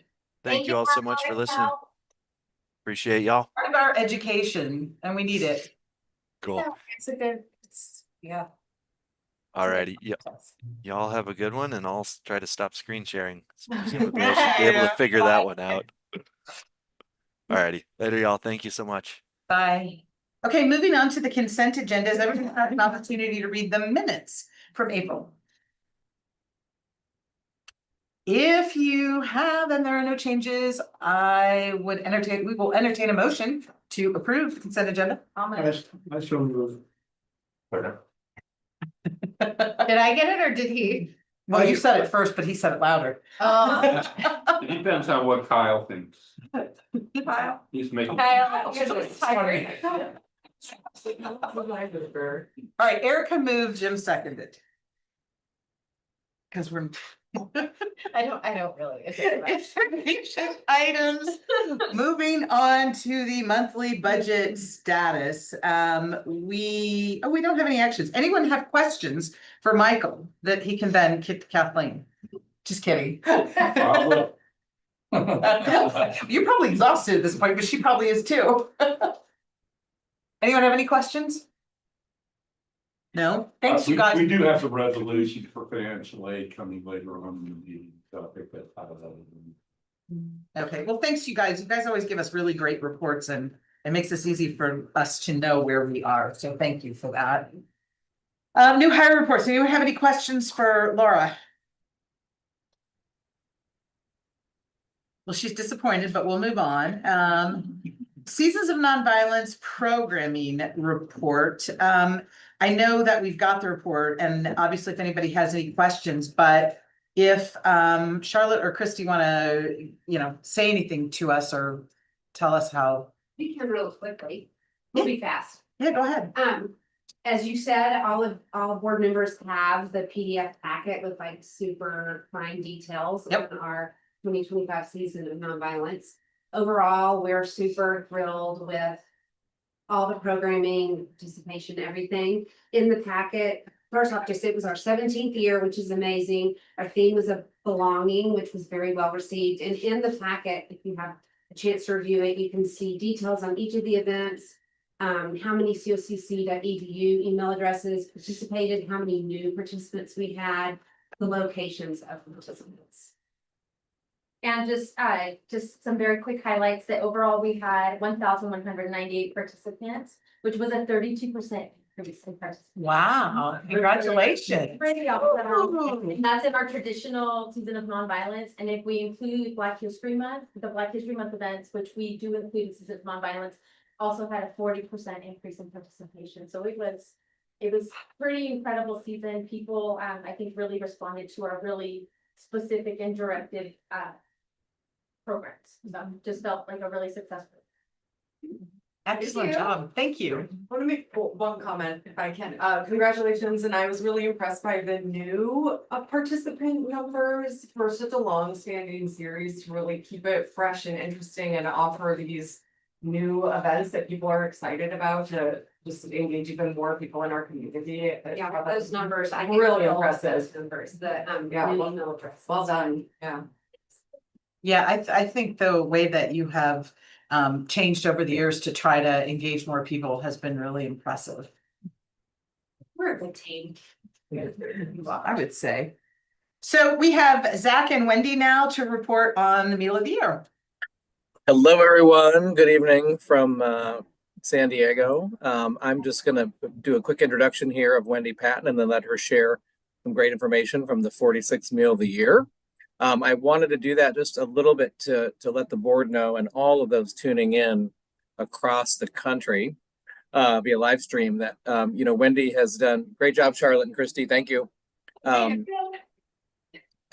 Wendy came in a couple years ago, replaced Misty, who we all loved, and has contributed mightily to the foundation, to our scholarship fundraising, to the campaign. I can't quite say enough about how much assistance she's brought not only to the foundation. She chaired the 75th anniversary committee. Just, one of those people that gets involved and does everything, super fun to work with. And was recently, we worked on some job description change for her and to give some more robust, not only contingency planning, but succession planning. Recently named her as the assistant director of the COCC Foundation. That's the first time we've had an assistant director at the COCC Foundation in its 70-year history. So with all that, I just, she's a gem, and I'm just so thankful to have her on the team. So Wendy Patton. Thank you. Wow, I'm pretty lucky to have joined this great team. Congratulations. Thank you very much. So this is gonna bring a slide up. I just want to take a few minutes, and it was a long evening for you guys, and you're in a hot, warm room here. Middle of the year. I can't believe it has literally been a month and 2 days. That's how long ago this happened. It's a great event. I kind of felt like it was the best one, but at 46 years, I've only been a part of 3, so I can't really say that. But we were up, almost 20 more attendees that registered. We were up a little more in gross revenue. I think given the economy and everything going on, I'm grateful for those upticks. Dropped a little bit in scholar paddle raise. Often though, we will get pledges that will trickle in, so I'm not too concerned about that being just a little drop. Wendy, can I ask you a question? Of course. So every year we sell out, but yet still the attendee numbers go up. How does that work? Well, because I asked them to shove things out of the way so I can sell more tables. Okay. That's literally it. Making more room in that room. Yeah. We didn't have the same whiskey lounge. That took a little more space. We were able to put a few more tables in there. I'll be honest though, we will be capping it and we can't get much more in there. So I think 400 is reasonable to keep a good guest experience. Unless we're pushing out walls and kind of doing an outdoor thing, which. Yeah, we don't have the budget for that in facilities. So overall, across the board, went up a little bit everywhere except for the paddle raise and pledge. Like I said, those can come in a little bit later. But thank you all for being there. The folks who were able to be there, thank you for your support throughout the year. We have faculty and staff who volunteer. We've got an amazing team. Brittany she's got this event so dialed in. We just all fall in line and get her done. And it's because she and Zach have done this for so long. So I would just ask that you save the date for next on April 11th. Put that on your calendar. I hope we can all make it. It's going to be a beautiful evening. It always is. And if you have any feedback or any thoughts, please feel free to email me. We do that kind of deep briefing where we look at everything and how we can do it better next. I just want to echo Zach's compliments about Wendy. And I want to add, all of what he said is true, just a lovely, lovely person, and she's a cat person. So, I mean, let's just say that's an extra plus. That's why we cut. Thank you. And I do think it's pretty impressive, Wendy, for you and Brittany and everybody else, because we know this year was kind of rough on Zach doing the facilitating the presidential search. And so you probably got a little less of his time than you might have in past years. So we appreciate that you guys kind of, stepped up and did it anyway, and it was wildly successful. We appreciate you, Zach, too, because we know you weren't out of it, but you No, were in a lot of places. That's perfectly said, Laura. We only have so much we can all bring and give, and it's a team effort. And it was a big search. And again, Wendy, this is she's run organizations herself too, so she's being very humble there. Thanks, everyone. Appreciate your support of the event.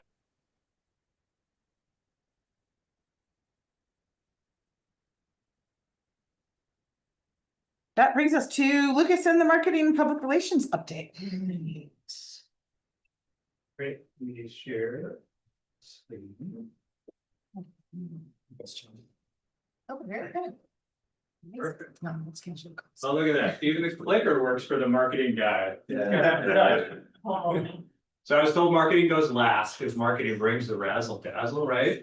Here I am to pump up the crowd with marketing. Hey, Lucas, can you share your screen? Oh, man, I didn't share my screen. No, yeah. Sorry, I know. Right when you said you were getting all the tech right. Thank you. Man, you just brought me down a notch today. All right, now we're ready for the razzle dazzle.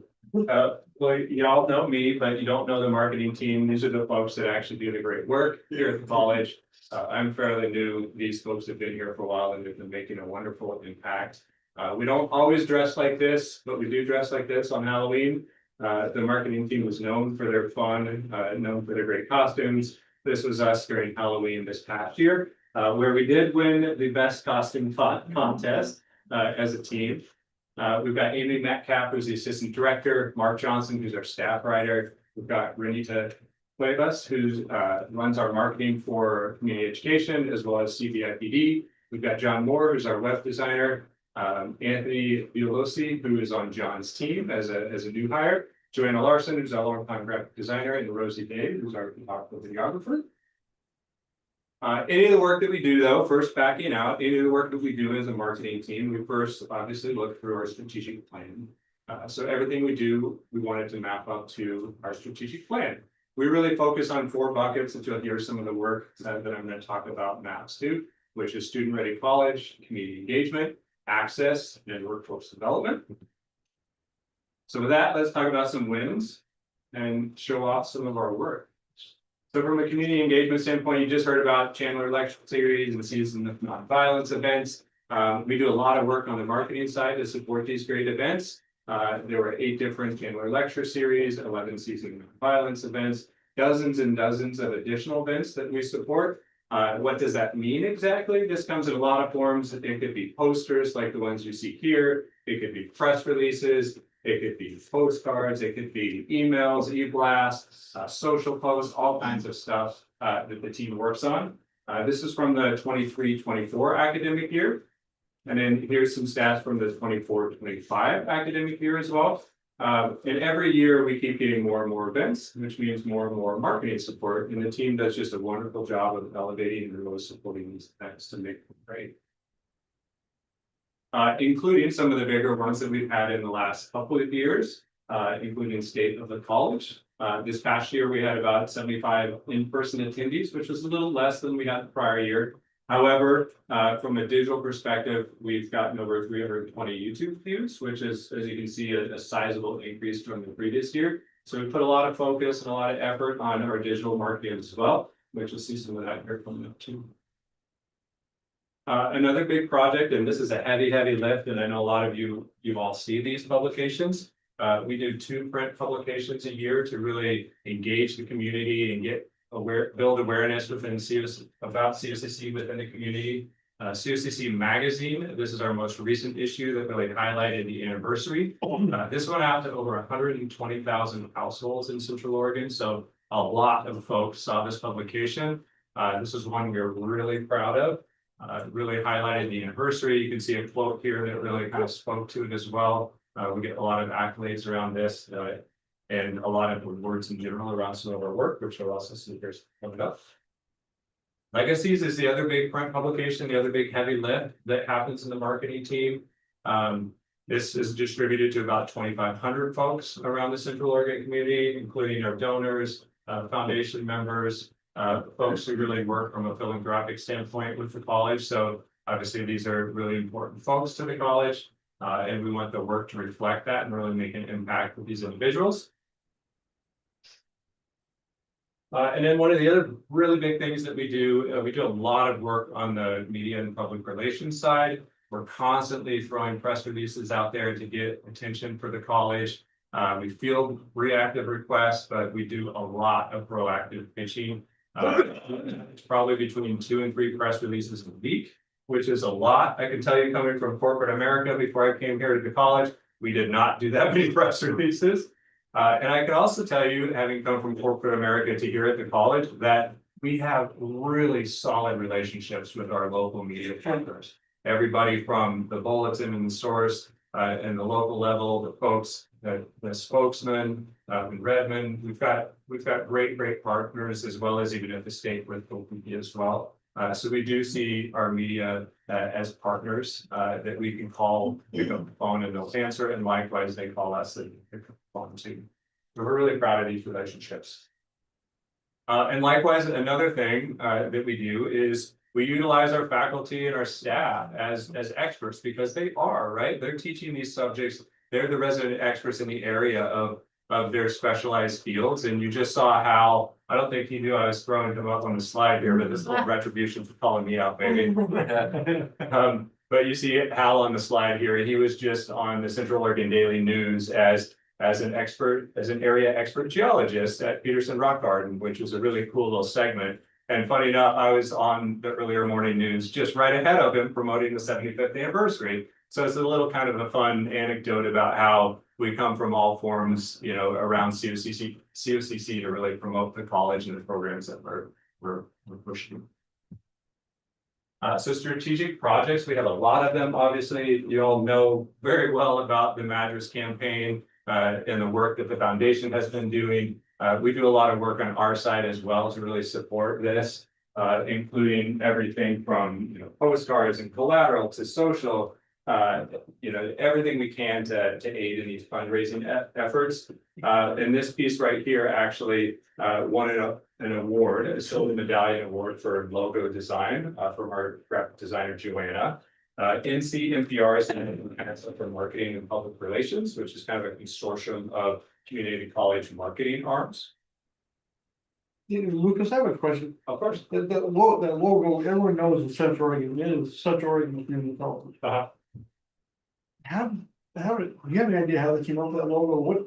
Like our traditional, like this now? Yeah. Or, so what is that? Where did that come from? Or what does it tell me if you didn't read Central Oregon Community College?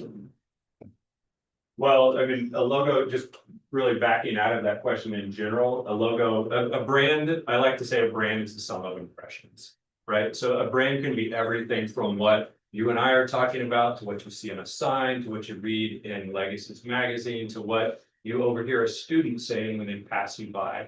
All of that stuff adds up to what a brand is, including a logo. A logo is a mark that identifies a brand that can really summarize what that brand, in this case, us as an institution, us as a college, really represents. Does that answer your question? The second add a little more detail from Joe.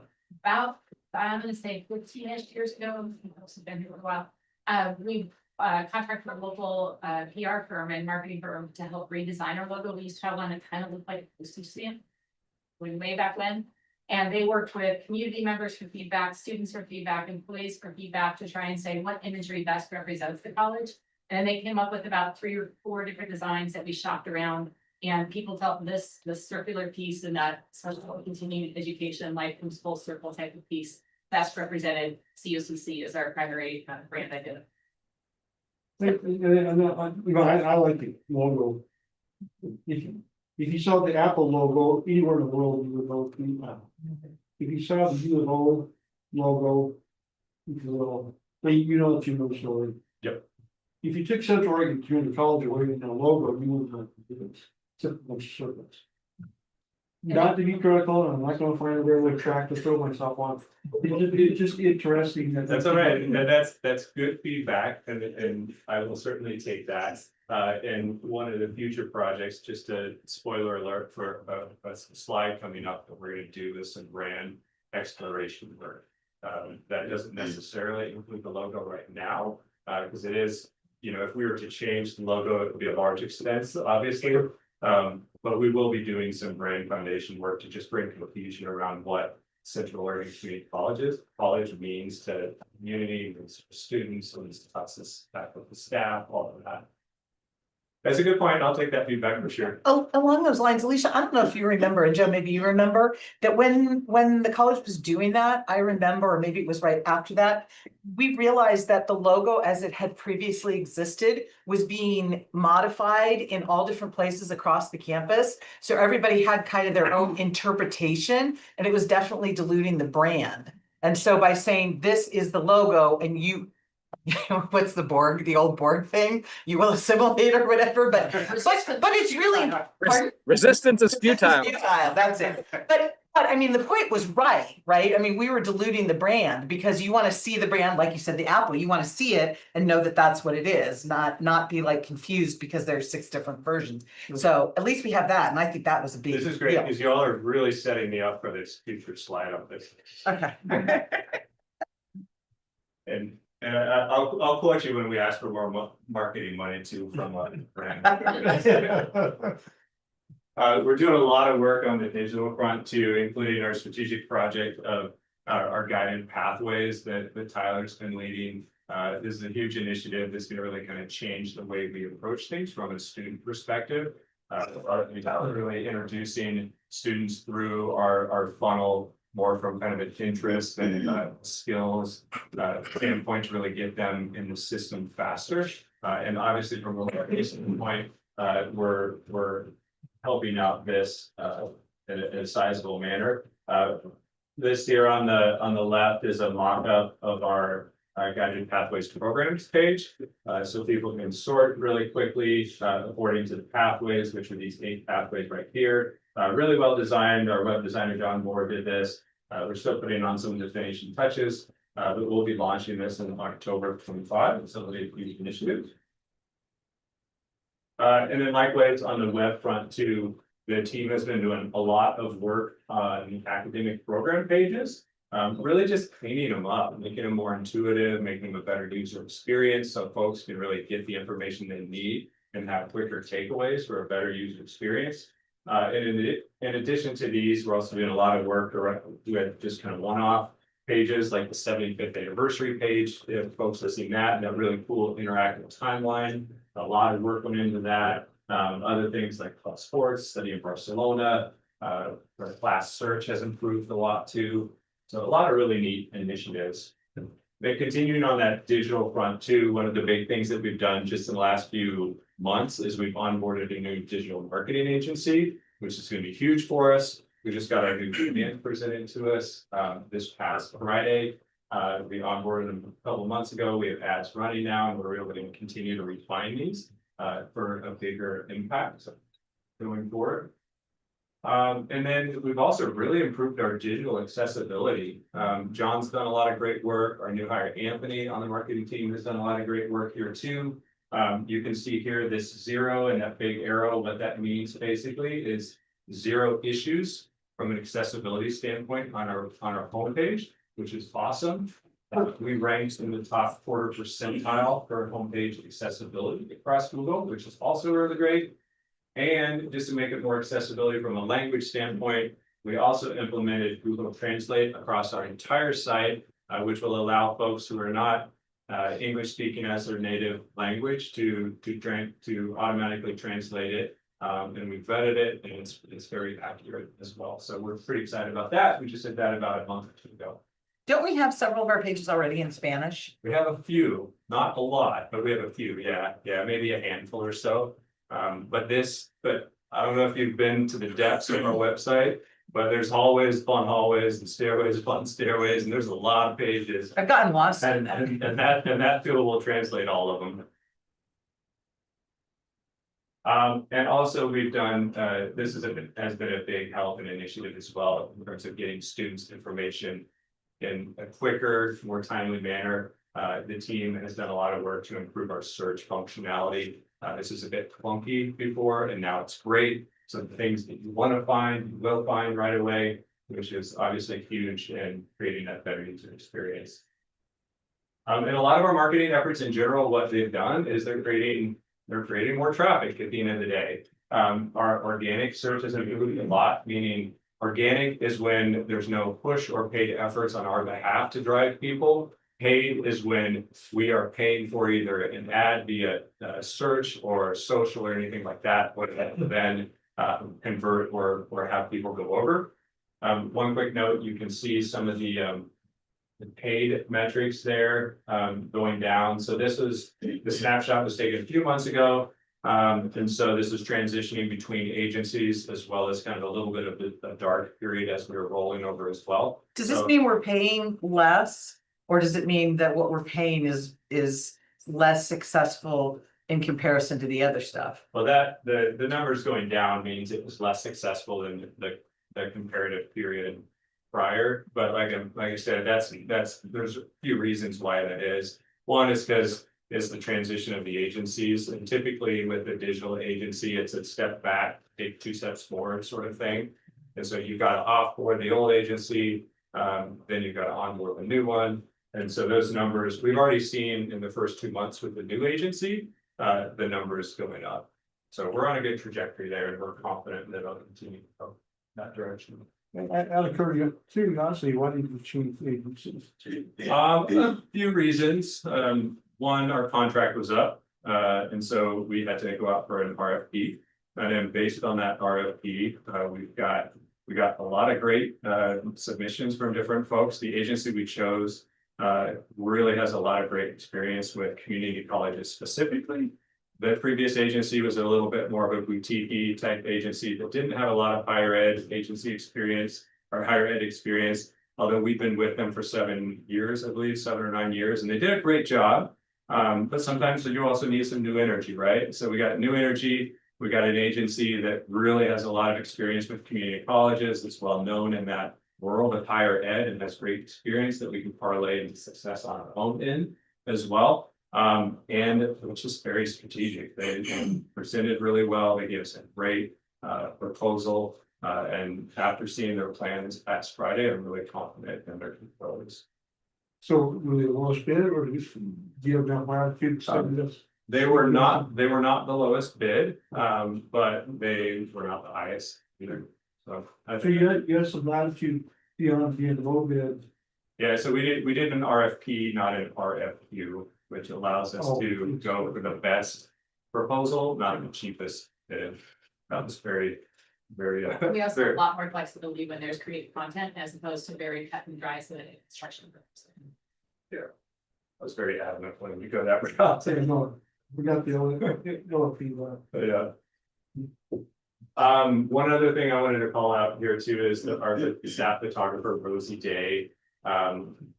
This is the first time we've had a staff photographer. She's been on the team now for about 1.5 years. And if you go back through our social feeds or our website, go through the time machine on the website and kind of see the then and now, you can really see the way back machine. If anybody knows that, it's great. Don't. But you can really see how we've leveled up our marketing via her photography and videography. These two, I don't have them animated, but they're reels. And she's done a lot more video work as well. In the world of digital marketing and media, video is certainly what draws attention. It's what draws the eyeballs. And Rosie's really allowed us to get a lot more of those eyeballs and a lot more of those conversions with her great work. She was the one taking the photos at the 75th. She was, and she was the one that put together the 75th anniversary video at the ceremony that folks remember. And took photos at Meal of the Year, which all three are things. Yeah, we would have had to pay for all three of those separately. So having her on the team too is paying for itself. Yeah, she's great. She's very talented. It's also introducing us and allowing us to have a much more curated look and feel, kind of going back to that brand aspect as well, right? You get this disparate set of whether it's images or conversations or words or tones, and all of a sudden you get what you're talking about, which is not a very cohesive idea of what brand is. And then having someone that's a lot more strategic with a very much a vision for what the photo and video should be, really brings a cohesiveness around the imagery of the brand of the college. In Renita's world, she runs the marketing for community ed and CBIPD. She's done a fabulous job with both. She really leans in heavily on email marketing here. This is where a lot of the folks are. We do a lot of digital ads and stuff through our agency as well with both of these areas. But here's just a snapshot I wanted to show folks around email marketing with community ed. You can see the open rates, which basically means how many times people open an email. Coming from the corporate world, I can tell you those open rates and the click-through rates are insane. To have like over a 7% click-through rate and almost a 40% open rate, that's really good. That's awesome. What's the click rate? So open rate when you open the email, click-through rate is when someone clicks on a link and goes to the website. Yeah, and then the conversion would be when someone would enroll, but we can't really track that because of the way cookies are with enroll, since it's a third-party system, unfortunately. And then, you know, parlaying from the community and marketing metrics, you can go down and see the enrollment numbers here.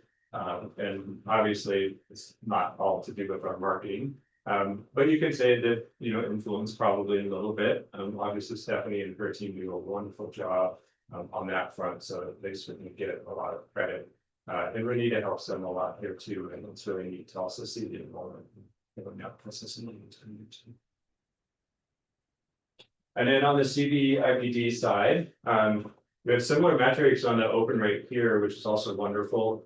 Click rates are just a tiny bit lower, but not a lot. So these are also really good.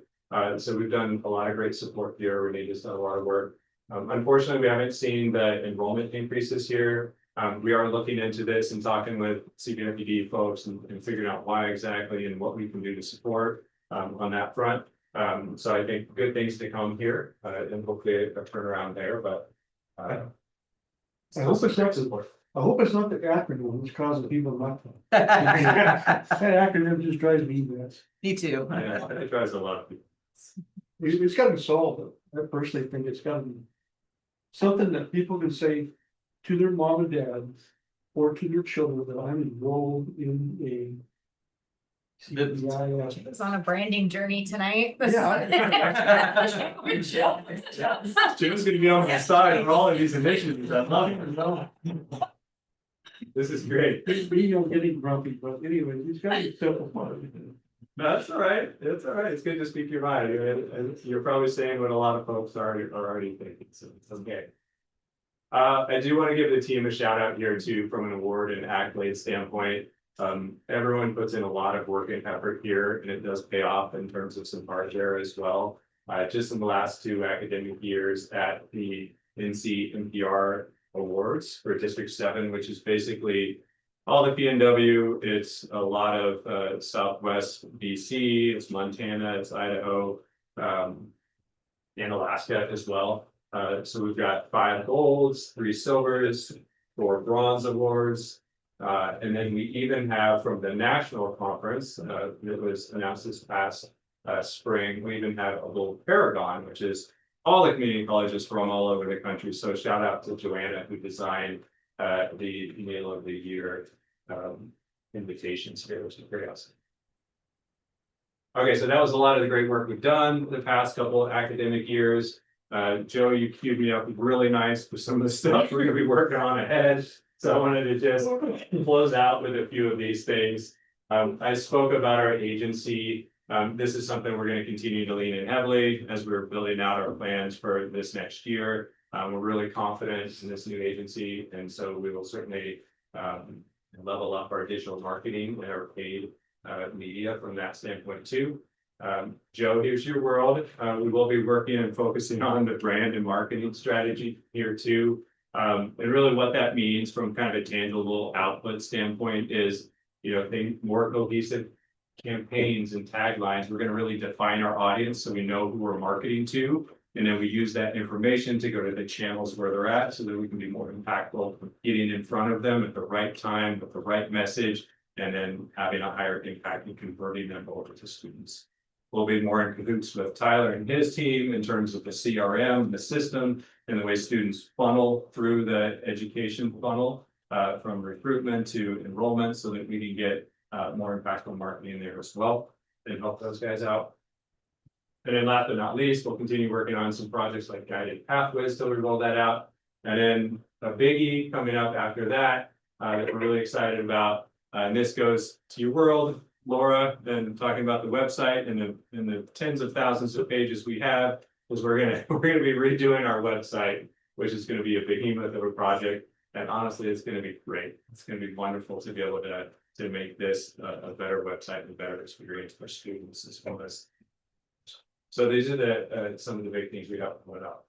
Are you getting additional resources from the redesign, or are you just doing with the team you have? Aaron, can you repeat your question? Oh, I Sorry, couldn't asked hear if you. there were any additional resources to support the redesign, since it is such a massive project. You're not a marketer, are you? Um, That's a great question. We're still figuring out exactly how it'll happen, but likely, yes. It'll likely be a mix of outside and inside, for sure.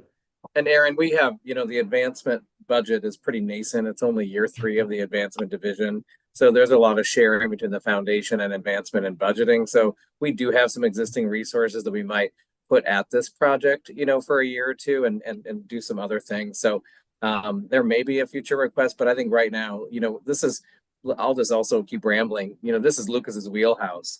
We were really lucky to get Lucas from another private sector hire. And really excited about this work for him to lead. So we'll make the resources available, whatever the case, but we do have a pretty good advancement budget at the present. I think we can get a lot done using, again, the in-house expertise we have in him. Well, honestly, a lot of the stuff we have from a marketing standpoint, I mean, you saw all these awards, we're already doing a great job. We just need to bring some cohesion and messaging across all of our efforts and then be able to educate it in a way that then passes through to both the community as well as everyone here at the college, right? So there's a lot of great work that's happening here already. And it's just really my goal to kind of bring cohesion and definition and really get that on paper and have a plan so that people can come. Guided pathways, I'm just thinking when Sherm was here, he talked about how many students go to OSU Cascade. Yeah. Is there like a guided pathway of 2 years here, 2 years there, so students can see the interconnection between the two? As far as through guided pathways? Well, I don't know. Okay. So, Ellen, Guided Pathways is a much larger initiative than just how students can from institution to institution. And I anticipate that sometime this fall, Anne-Marie and I will ask to come on board to give you an overall view of it, because it's what you're really talking about is articulation agreements between 2 institutions. So your freshman, sophomore year courses merge well into your junior, senior courses. And we already have advising arrangements and agreements with tuition cascades for all of our programs.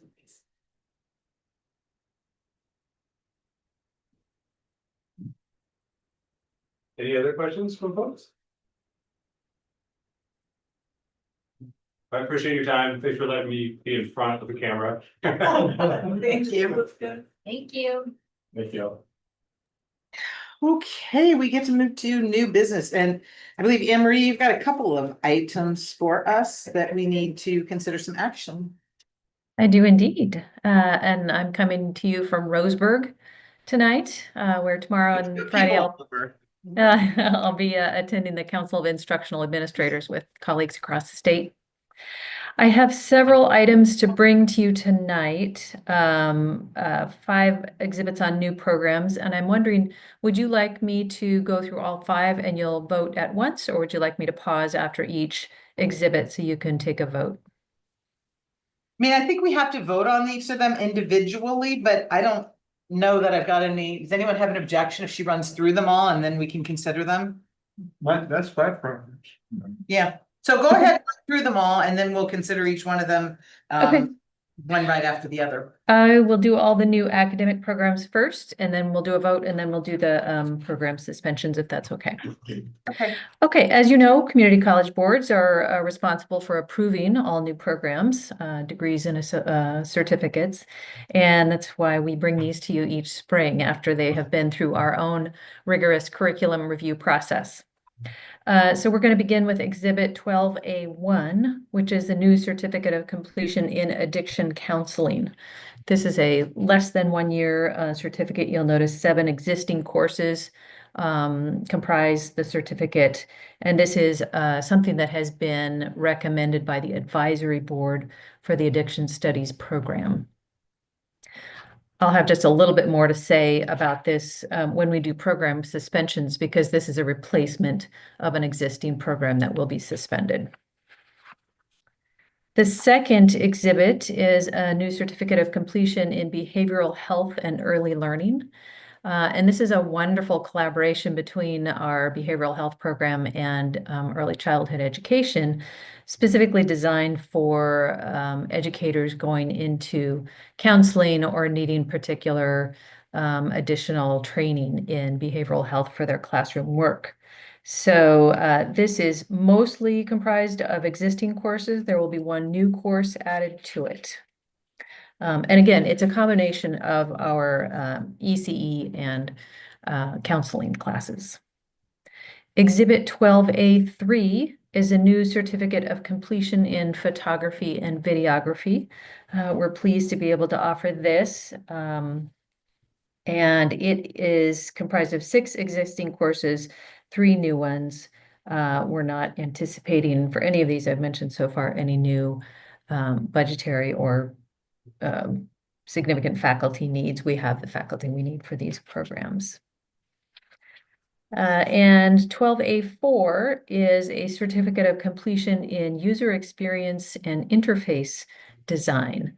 This is something particularly new for COCC in the last few years, as we have moved more into the digital arts area in our art program. This is something that has become more and more requested, and we have some faculty who are experts in this area and can do the instruction. It does use 5 existing courses and requires 5 new courses. Emery, what is interface design? Yeah, I thought you might want to know a little bit more about that. So this would be those people who are creating visualizations out of information for us.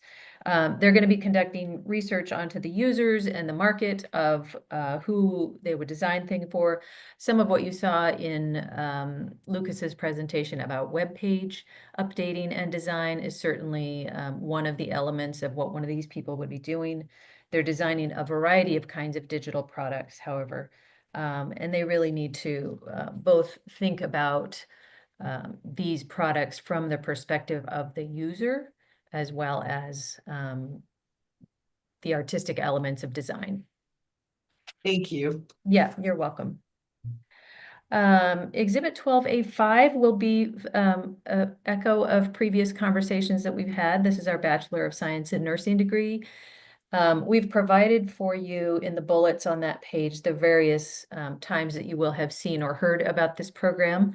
But because we did officially go through the curriculum process this year, we wanted to bring that as part of our full package of new programs that we're asking your approval on this year. That one's especially exciting. Yes, it is. Yeah, very much so. So those are the new programs that I have for you to consider tonight. Okay, well, let's take up, let's take them I have a up. quick question. Yeah. So these are certificate programs. Except for the BNF, Yeah, except for that. Yeah. So they're not college credit, but they're certificated instead. They're college credit. They are college credit? They're all college level credit. Yeah, it's a certificate, which is It's not it's not an associate's degree, it's a certificate degree. Okay, but you get credit, but you just don't get it doesn't go towards associate. It can go toward It can go. Yeah. Okay. Yes, all of these are stackable within a larger associate's degree. But it gives you something to show other than to say, well, I took a couple courses. Yeah. Okay. Yes, yeah, exactly. But it was like the behavioral health one, it was like 5 or 6 courses. Do you take all 6 courses to get the certificate? Yes, there are a minimum number of requirements. There will be occasions in some of these where there are some options. So you may take one of a choice of 2 classes that are offered, for example.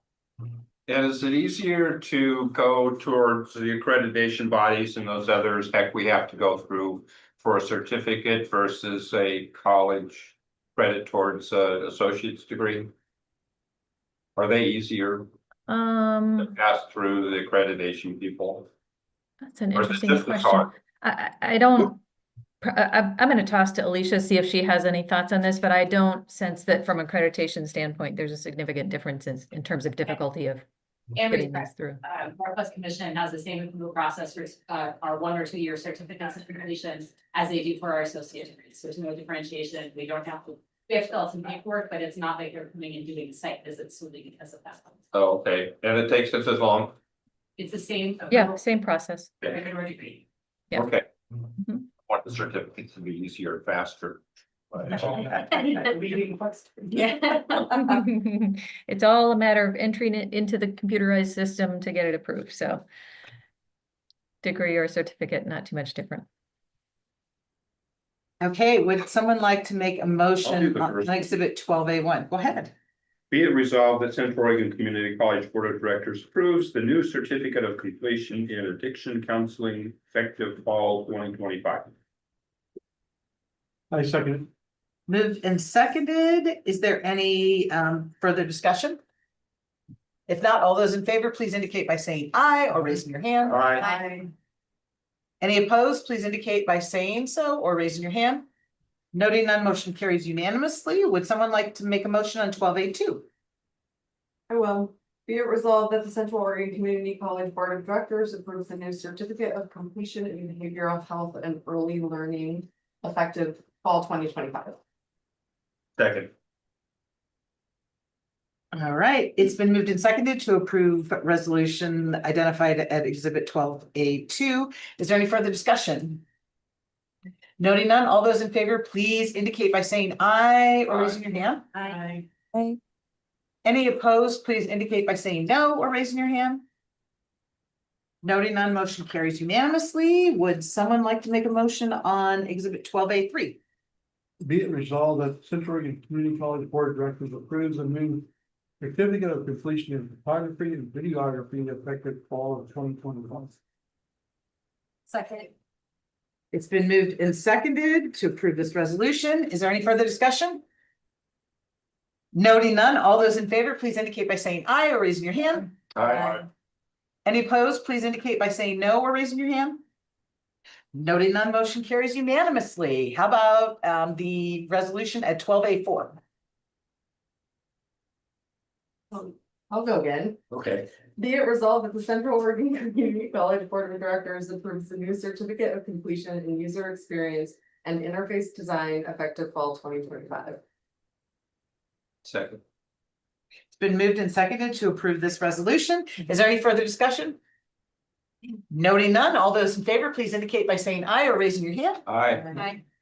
Those opposed, please indicate by saying no or raising your hand. Noting none, motion carries unanimously. Erica, would you like to read? Like to do Would this? you like to? Yes.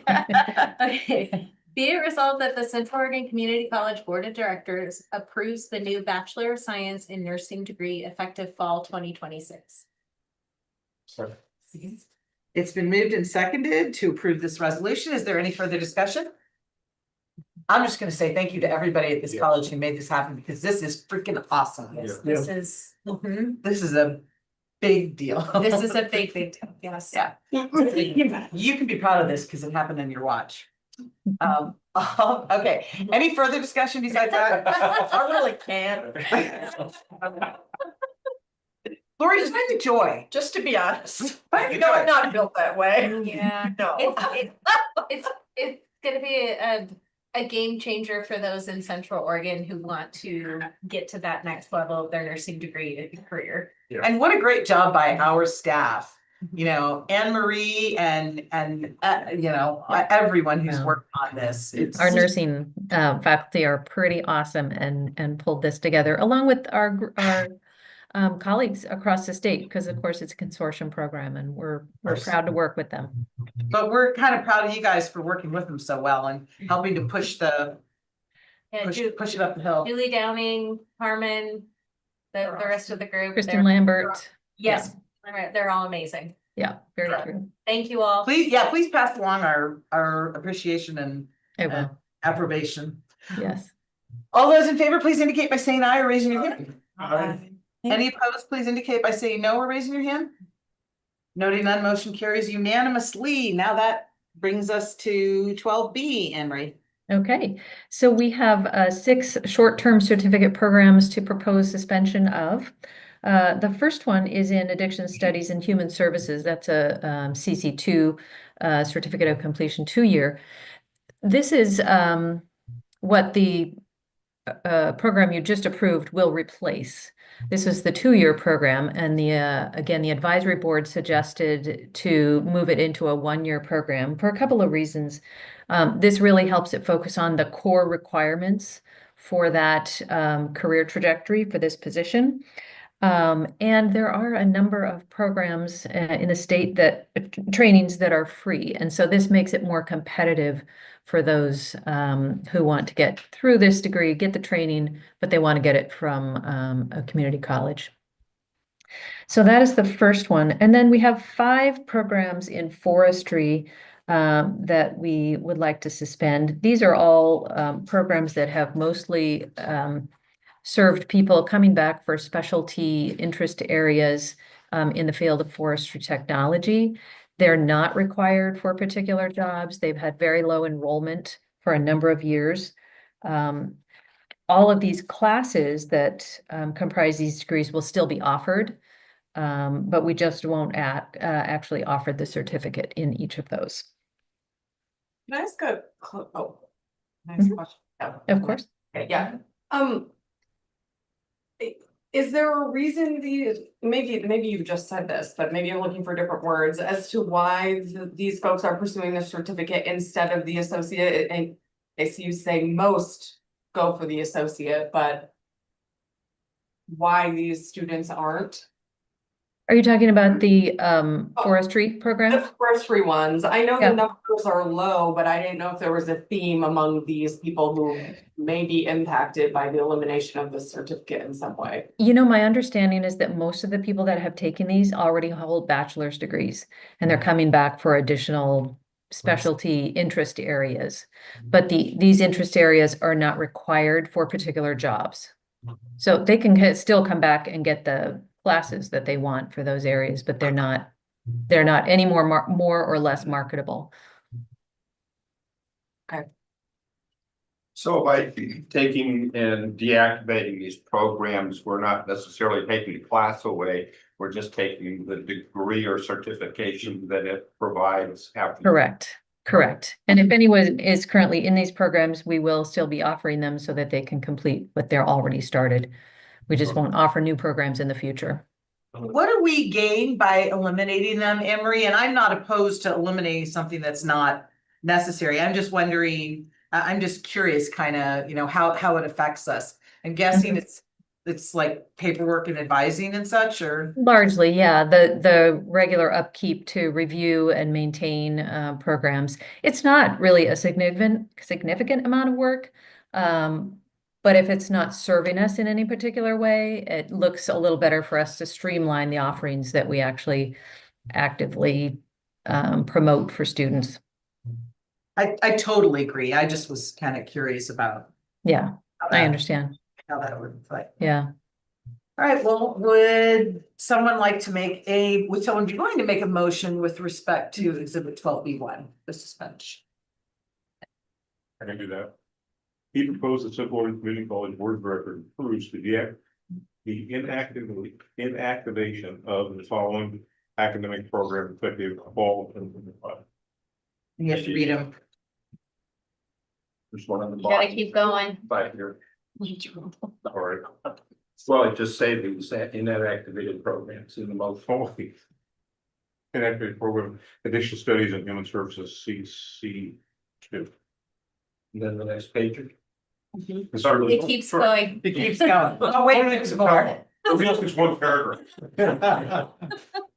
Conservation of Natural Resources, CPCC, Forest Ecology, CPCC, Forestry Measurement, CPCC, Forestry Protection, CPCC, Mapping, Photography, CPCC. Second. All right, it's been moved and seconded. Is there any further discussion? Okay, Emery, I actually have a question. We still have mapping and cartography classes, right? Yes, Because those can be associated with degrees. So- yes, yeah, we'll still offer those. Any discussion? Noting none, all those in favor, please indicate by saying aye or raising your hand. Aye. Any opposed, please indicate by saying no or raising your hand. Noting none, motion carries unanimously. Thank you, Anne Marie. Hope you enjoy Thank you. your conference. Thank you for Appreciate taking it. the time. You bet. Thanks so much. Michael, because you haven't had enough fun, and Kathleen. Kathleen, do you want to do it? Sure, I don't have my. Oh, Yeah, so this is, if you look at your monthly financials, you'll see we are over budget on our financial aid line. This represents, students who receive staff waivers who are over 65 or veterans. And so we've been awarding more financial aid. So this appropriate, or this resolution, is requesting additional appropriation, moving from our student services division to the financial. So no increase in the general fund. Any questions? Nope. Ready for a motion? Yes, please. Be it resolved that the Central Oregon Community College Board of Directors hereby approves the changes to the 24-25 fiscal year budget as identified in the appropriation resolution. Is there any discussion? Oh. Oh, I'll sorry. second. Who seconded? I'll second. Okay, And thank then- you. Yeah. Is there any discussion? Sorry. All right, noting none, all those in favor, please indicate by saying aye or raising your hand. Aye. Any opposed, please indicate by saying no or raising your hand. Noting none, motion carries unanimously. I do have a quick question because the club sports made me remember this, and I actually noted it earlier when we were having budget talks. How goes the disc golf course? I don't know. I've been at my computer every day. Oh, yes, yeah. I'll say I've used it several times. That's great. Is it great? Yeah. Good. Yeah. Awesome. All right, well, Michael, your assignment before next month is to go use it and report on it. Thank And to have some fun. Yeah. Colin, I will do it. Thank you. Okay, so you guys have the next resolution too, I think. Right? Michael, yes. Michael. Okay, this is kind of an interesting one in light of our discussion about the budget, but we do have a sustainability fund that is funded by the students, which the students voted in. And with that fund, we can invest in environmentally friendly investments.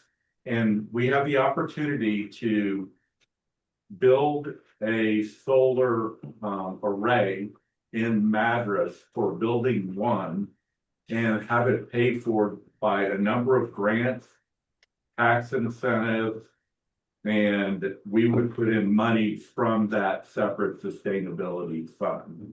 So the two, I don't have the resolution in front of me, but I think the whole project is what, 350? 312, 530. 312, 530. Thank And you. 64 cents. And we did have plans to do a solar array, but because of tariffs and everything else, that kind of went away. So this is another opportunity to do it before additional tariffs and things go into effect. Josh is the expert on this. So Josh, do you have additional comments on it? Yeah, so this is a solar carport array. It's going to do a dual duty of the cars can park underneath it, and we're going to have power generation. And then the building 2 solar array is going to tie into this, and it's going to be one contiguous system. So this is Joe, this, without the solar array, would we still have carport? No, there's no carport there right now. We would be installing a carport with solar panels on the top. Okay, so without solar panels, we would not be putting up carports. Correct. When we were discussing grant funding, how secure are those grants? No, we Secure. have it. We secure. Great questions. And would the college's contribution come out of this fiscal year's budget?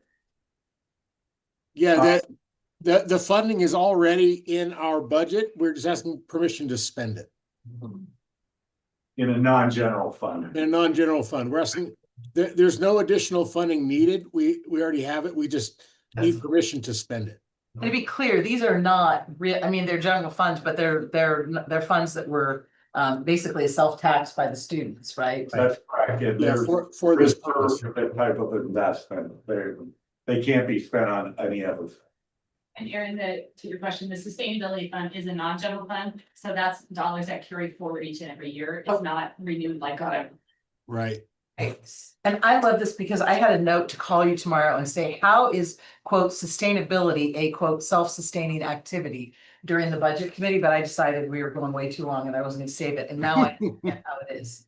50 cents per credit. I was thinking when I saw sustainability there, I was thinking that was just the general sustainability activities on the college. So thank you. Now I understand that. So I appreciate your explanation of this. So if we didn't get the solar grant through the various organizations, so our portion would be about $140,000. Would we use that $140,000 for something else, or would it just sit there? No, we would be using it for lighting retrofit projects and HVAC control projects and stuff like that on a smaller scale.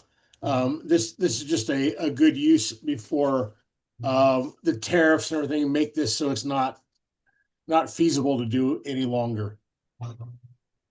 And I appreciate that. And if I have all the bells and whistles and matters, that's great, but I look at what is best utilization of dollars for the largest number of students. Or maybe it might be at another location. But I'm fine with it. Particularly if we stay ahead of tariffs and also utilize the dollars that we already have. It strikes me, Joe, that one of the, I mean, if we understand the sustainability efforts that the college has been engaging in, and I'll admit, I don't know what specifically every student was thinking about when they were voting on it, but you know, our goals are all about reducing our footprint, right? And so whether this happens at Madras or whether this happens here, it's a win for us. And since it's something that we can do right now, it seems kind of cool, so. And it makes us money after 10 years. Yeah, that's nice. Is there any further discussion? Noting none, we have a motion and a second. All those in favor, please indicate by saying aye or raising your hand. Aye. Any opposed, please We indicate. didn't do the motion yet. We didn't get the motion. That was No. the previous one. We have done lots of. Someone make a motion. I'd love to make a motion. Be it resolved that the Central Oregon Community College Board of Directors approves campus services in E2 Solar to continue with a solar carport project in the amount of $312,530.64. $530.64 at the Madras campus. Okay, moved and seconded, and we already know there's no discussion, right? All those in favor, please indicate by saying aye or raising your hand. Aye. And if those opposed, please indicate by saying no or raising your hand. No, I said yes, I just wanted to get your attention. Noting none, motion carries unanimously. So just a question after this. I thought when we built the Redmond Artec building, you know, you gotta put in some money towards art or something else. 25% for solar. There's a 25%, and that's why that solar is in Redmond? 1.5%. Okay, That was is it still in the public contracting? I think it is, that's what Josh told me the other day, yeah. so is It there is, another yeah. 1.45% of the Madras campus project that we're gonna be? If it's feasible. Okay. But Yeah, it's we for something we already like, have the 1.5% baked into the Madras budget for the next solar array. Okay. It's already funded. okay, So we're gonna have a solar array at Madras? 2 of them. we just did. Two, yeah. No, this is the carport thing. But it's Yeah, just- we're gonna have additional carports going But this- through it. Gonna Does this have, meet the 1.5% then, or there's something else besides that? there's an additional project coming up. That's the 1.5% For building one. for building 2. Yeah. Yeah, So building 2 is gonna have that 1.5. correct. Okay, excellent. I think I understand as much as I need to at this point. All right, so the next matter is, okay, now we're Alicia and Tyler, I think, admissions application fee. I'm gonna turn it over to Tyler to introduce the resolution we have before you. Yeah. So yeah, application fee, and not to, I don't wanna bore you with too many details about this, but basically our ERP, our enterprise resource planning system, which is a Lucian banner. We've had to shift from one version to another. And what we learned when we shifted from one version to another is that they were no longer going to support our admissions application, which lives in the system. And they also weren't going to provide us another option, which isn't fun. So we were learning that we were going to be without an admissions application and we needed to find another option quickly. Thankfully, we were able to use the same system that we're going to be using for our CRM, our customer relationship management tool, Slate, to also support our admissions application, which is awesome. It's really, really great. As part of this transition, though, what we're learning is a lot of things in our old system were really they were customized by IT. IT did a ton of work to customize a lot of things, right? And what we are finding in this transition is that the one-time $25 admissions application fee that we currently have in place can no longer be supported in the new system. So we have to shift, and that's what you're seeing before you is sort of the proposed shift to a application fee that's good for a year. Really, our only other option was an application fee that somebody had to pay every single time they submit an application, which that didn't feel good. That's not a direction we wanted to go. But what we can do is keep an admissions application rolling for a full year, which makes the application fee good for a year, which feels like less of an impact in terms of transitioning to that. And then you'll also see in the resolution a couple of proposed waivers as part of this work as well. But I'm happy to answer any questions. I know you have a resolution. I don't want to go too much. Share with me, have a head cold. How many does this mean to the actual end? Okay, what's different from what we have, what they're good for, what we do? Well, I mean, in general, the look and feel of our application is going to be completely different. So our current application, if I'm Let me chime in too. I Yeah. think Jim, the bottom line is our current application process, because we can customize our system, allows us to pay it once and they never pay it again for their anytime they enroll, 10 years later, 5 years later, 20 years. Later. This new system doesn't allow us to customize at that level, but we can customize it so they only have to pay it once per year. That's the big difference. If this new system would allow us to customize it like we did in our current system, we wouldn't be here with this resolution. But because it changes our admissions application policy and how the fee is structured, that's why it's brought back. It's attached to that fee. Who do we currently offer waivers to? So we have an application fee waiver form, so we offer it to anybody. They have to meet certain criteria to be eligible for that application fee waiver. So right now, we don't offer a waiver for anybody. They would have to fill out a form. So will that forms The reason I'm asking is the two groups that you have listed here may not necessarily represent those with the most financial need. Yeah. In which the $25 would create a barrier for applications, so. And that's what our waiver form is, geared towards, Aaron, is the for low income students. And so will that still exist? Yes. For anyone Yes. can still apply? Yes. Okay, great. What kind of additional funds will come from this? Do we anticipate? I anticipate it being sort of budget neutral, to be honest with you. Okay. Because, you know, if we look at our returning after absence students, you know, if they're not, you know, they apply and they take some courses, but then they take a year off and then come back, they'll have to pay the fee again, which hasn't been paid. So that'll be a little additional revenue. But then if we provide the waiver for current students and 65 plus and staff, we anticipate it's going to be basically neutral. That was gonna be my question, Yeah. was how much do we think we're gonna be out from these two? But it sounds like you think it's gonna be offset pretty much. Yeah. So, okay, one more question. So the two bulleted groups here, they automatically get the waiver regardless of need. Correct. That is it. So the concurrent students, and we, you know, we have that in the resolution there. I mean, there are so many complexities with that already. I mean, third-party contracts and working with our 12 partners. That this will just streamline it for them. We already do a lot of waivers because of the third-party contracts. So this is just gonna really help with processing and also I think build that partnership a little bit more as well. The other, you know, the staff and the 65 plus, I mean, those are just students that we have a manual form that they have to submit anyway, and they're students that are, you know, they're coming and going, you know, oftentimes, you know, they'll take 2 years off and come back, right? Or, so it felt like, you know, the right thing to do to not, I don't know if every time they come, and since we're already have a manual form, we can verify them, because fraudulent applications are a real thing and challenge right now, so we can manage that pretty easily through that form.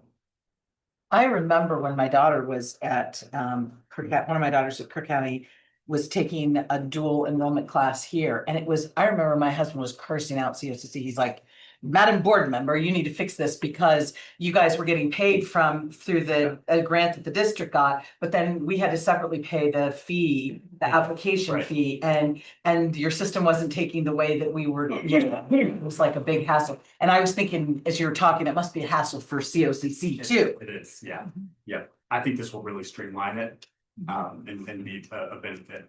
I think bottom line for high school students, there's so many different options on how they can take classes, whether it's in the high schools here, or the schools are paying for it, or third parties paying for it, they're paying for it. It just gets ridiculously confusing to try and explain and ask 20 different questions to figure out what bucket they fit in and whether they have to pay what fees and what tuition. So by adding it into this tuition waiver, it gives a more clear message to all. Application waiver. Application waiver, sorry. You're saying this was budget neutral? Yeah. Yeah, that's what we anticipate. I will not try to go to a vote before we have a motion. So you want to make a motion? This time. Be resolved that COCC Board of Directors approves the new application fee and policy as proposed in section B. Second. Been moved and seconded to approve this resolution. Is there any further discussion? If not, all those in favor, please indicate by saying aye or raising your hand. Aye. Any opposed, please indicate by saying no or raising your hand. Noting none, motion carries unanimously. Thank you. Aaron Foot-Morgan, I'm assuming you've been okay with all of these things because I haven't heard you, but I haven't like specifically called you. Are you okay? You're following all this? I am, and that was the only motion that I had not verbally agreed to. So my apologies, but Yeah, I I hear can your also voice. say aye. Okay, noted. Thank you. Especially since now we have to include every individual vote specifically recorded in the minutes. So thank you. And I thought I didn't hear you this time. So thank you. Okay, that brings us to our Erica Scaffold. Please talk to us about the new board member orientation policy that y'all have been working on in the committee. Yes, I would love to. So the new board member orientation committee met recently. Last month. And per our charter that we had originally created, our policy, we said we'd meet on a yearly basis and make any updates needed. We don't anticipate having any new board members coming on, but on a yearly basis, we think it's just important to take a look just in case. And so we're always up to date. So when we look through the policy, we have some proposed revisions, and those are in red. Thank you, Kyle.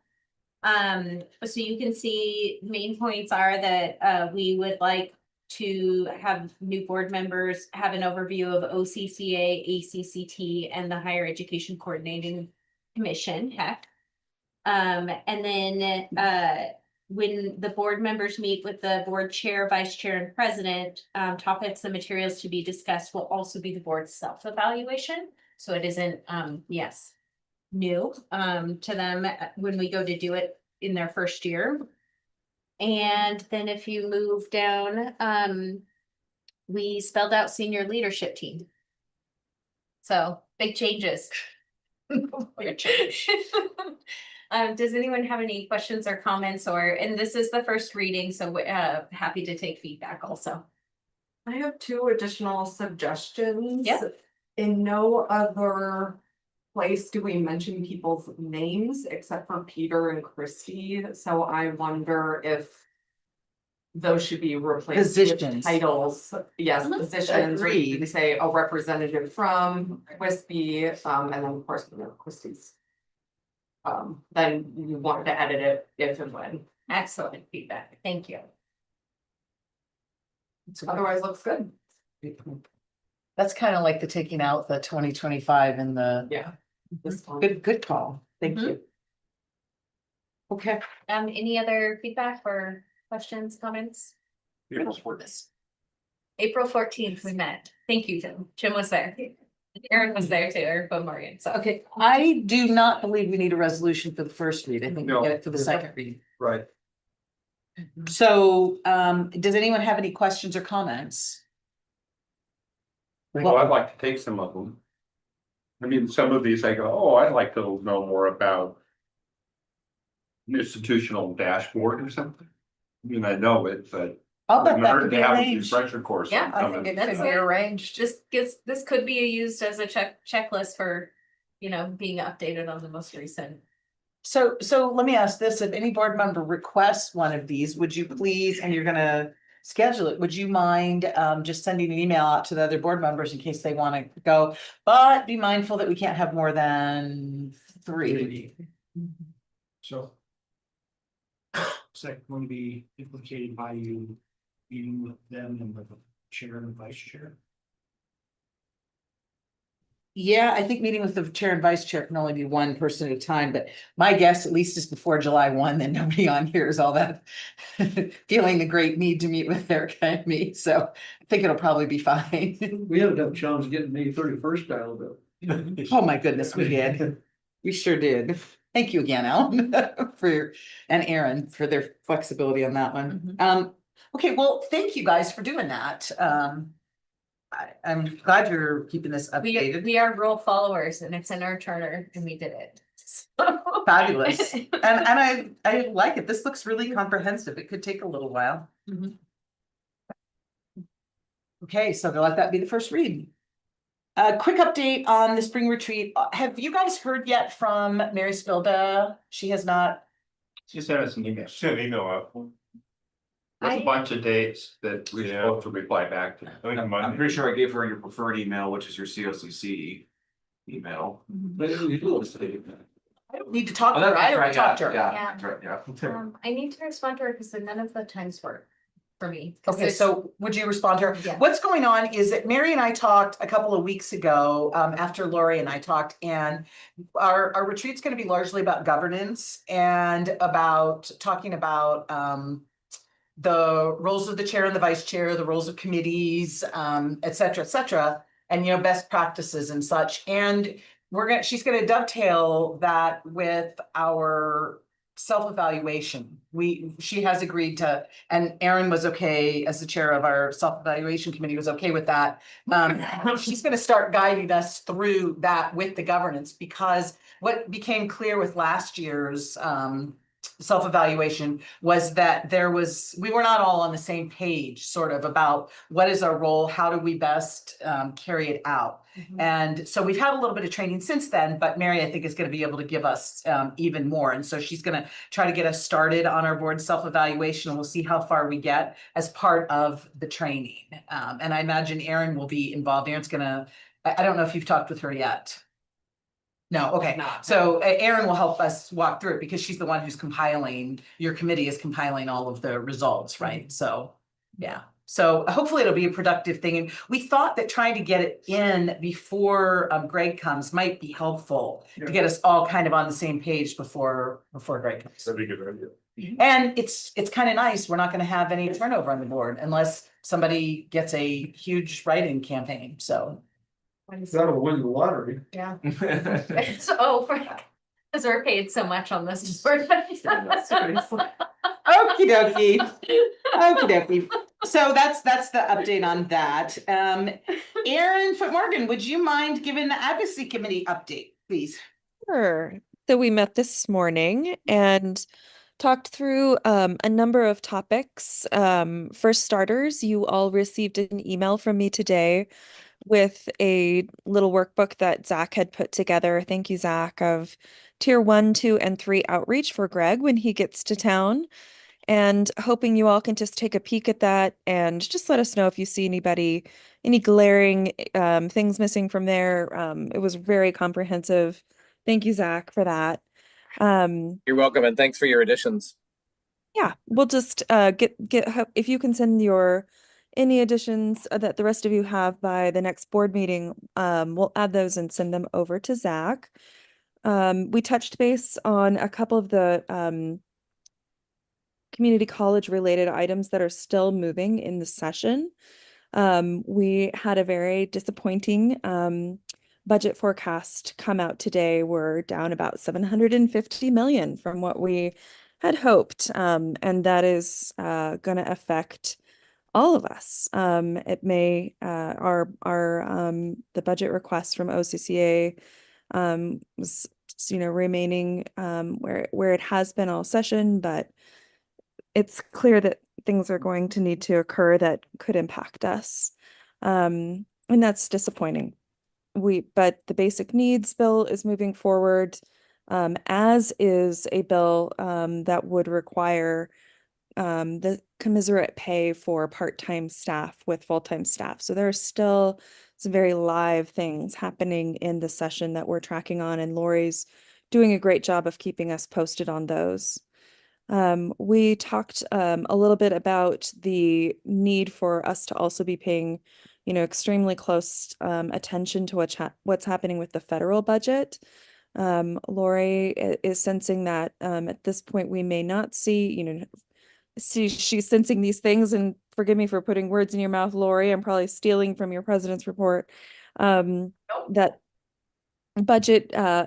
federal budget decisions may be made later in the summer, early, into the fall. So we have some time before we see the fallout of those, but we could likely anticipate, many of the items that she put in our recent board update. And that may mean that as a board, we need to be thinking about whether there's advocacy opportunities for us at a regional, state, federal level around getting what we need for students. So those are a number of the big topics that we are tracking on.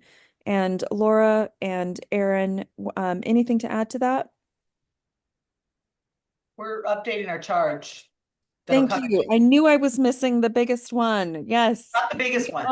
We are updating our charge. And Laura, thank you so much. She has revised the policy for the committee and provided that to us today. And we will be sending that over to you all with changes that reflect that we're not just an advocacy committee, we're also advocacy and outreach. So you'll be seeing that draft soon, and we'll hope to make some decisions in the June meeting about that. Thank you. Thank you, Erin. Do you mind if I start with you on board member activities? No, I don't mind at all. I'm very short because I've spent I don't know, weeks and weeks and years on my couch since getting foot surgery earlier this month, doing very little with my life. But I did attend our new board member meeting last month and our advocacy meeting today. And that's about it. Thank you.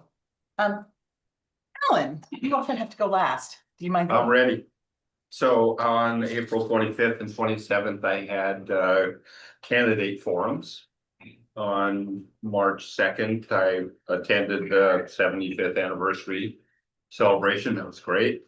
And on yesterday, I went to the Redmond Proficiency Academy and handed out 4 scholarships. Fabulous. Yep. And they're merit ones, not foundation ones, I found out last meeting. Thanks, Alan. Good distinction. Erica. On April 12th, I went to the meal of the year, and it was fantastic, as always. Inspiring, wonderful, just amazing. When was that? That was April 12th. I had to check. That was right after the last. How do I not even have it? Anyway, sorry, Yeah, go I got ahead. it. No, I did the same thing. So I was like, there's something else I did. April 14th. April 12th. Oh, April. April and then 14th, that's my April next one. Thank you, Jim. Keeping me on track. Okay, April 14th, we had our new board member orientation committee meeting, and thank you all for the first read. And then May 2nd, I did attend the 70th. 70th for the nursing program. So I attended that and then went to the 75th celebration, and great job, Andrew Davis, at emceeing. Yeah. Yes. And both were very inspiring, and it's good to look back and see the progress, and also to know that we're grounded in a history that is very dedicated to serving our community. And I learned a lot about Andrew too in his presentation. Me too. You did a great job. You made me laugh. Yeah, he did.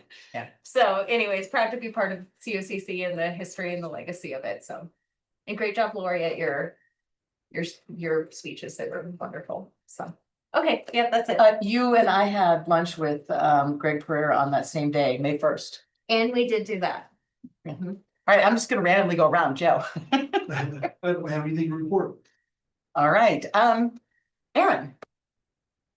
April 12th, meal of the year. April 17th, I went to the COCC math contest with my Cascades Academy hat on, and never have I had so much fun with math in my life as a spectator. But the math faculty here deserve serious kudos, and I communicated that via email for creating such an energetic, just awesome environment for these students to come and compete in math. I was so impressed. So anyway, that's going to be an annual thing for me. Had a blast. April 29th, I went to the Orchard District annual meeting. On May 2nd, I attended the 75th anniversary celebration. I second Erica's comments about your emceeing. Well done. On May 13th, I attended, which was yesterday, the OCCA DEI committee meeting, and then this morning, the advocacy committee meeting. I also finalized, thank you, Kyle, for your help, the electronic board self-evaluation survey. You all have it. The deadline is Monday, May 19th. You will receive a reminder this week if you haven't done it yet, but please do it in advance so we have an opportunity to review the results and prepare for the retreat. I went to do mine today and realized I'd already done it. That's Thank you. You've been a lot lately. Jim, I'm just getting old. 14th, new order intake. We did do that. The first, I was with Foundation Board when they did a meet and greet with Greg. And I was also here with 75th. Awesome. Okay, I think that just leaves me. Okay, so on the 11th of April, I had a call with Lori, a Zoom call with Lori. On the 12th, I did the middle of the year. On the 16th, oh wow, I went to the COCC Prineville event where our poet laureate, Central Oregon's own Ellen Waterston, did a presentation, and it was phenomenal. I've now heard her, then I also heard her the 75th anniversary. I've now heard her 3 times in the last couple months, and I've known Ellen for a long time. I actually knew her from yoga, but this is different. And every time I have left one of her presentations, I leave feeling lighter and just, you know, a little bit joyful, I think, which is pretty extraordinary, especially right now where I have existential dread every time I wake up. And so I would highly recommend that if you get a chance, she does a lot of these presentations throughout the state, but she is particularly committed to Central and Eastern Oregon because she lives here. So if you get a chance. And then I attended the 75th anniversary on the 2nd of May, and she did a poem for us for COCC too, which, can we send that to all the people on the board? Her poem? So we're actually gonna get trained and put in the boardroom as well. But I would love to send a copy to everyone so that they can read it, Sure. because it's really beautiful. Thank you very much. Appreciate that. So then on the 22nd of April, I had a call with Paul Taylor. On the 25th of April, I had a call with Mary Spilda. On the 25th of April, Lori and I wrote and revised testimony to the legislature on the budget. On the 1st, I have to clarify this, Kyle, because I said it wrong before. On the 1st of May, Erica and I had lunch with Greg Pereira, just kind of checking in with him because he was here for the 75th anniversary. And by the way, he gave great kudos to Lori. She's been talking with him regularly. And so he gets a lot of credit too, because he's interested in getting, you know, up to speed and knowing as much as he can. But he said Lori's been a phenomenal resource to him. And I think we are so incredibly fortunate to have 2 incredible leaders like them who are willing to collaborate and work, because it doesn't always work that way. So thank you. Then on the 9th of May, I had a meeting with Lori. Then on the 12th of May, I had a Zoom with Lori. On the 14th of May, I had an advocacy committee meeting. And then that was today. And then also today, I had a Zoom meeting with Lori and Michael. We were kind of going over some budget stuff in advance of tonight's meeting. And that is all. And maybe I should have just sent that to you again. Sorry if you had to listen to it all. Okay, so Lori, President's report. I'm gonna be mercifully short. Point in time and from last year, point in time enrollment for spring term continues to look good. 5.6% up in FTE, 4.9% up in headcount. 2 important reminders: the Veterans Resource Center dedication, May 28th. The ceremony is actually at 4 p.m. in the Coates Campus Center, and the helicopter lands at 3. The Chinook lands named at. after Lori. If you haven't seen. I was making a joke in an open forum. It's named after a fish. Or a wind. Or a That's wind. I've No, learned no, there is it just has the same name. It wasn't named after. Yes, the wind is its own thing. Sorry. All right, it was a dumb joke.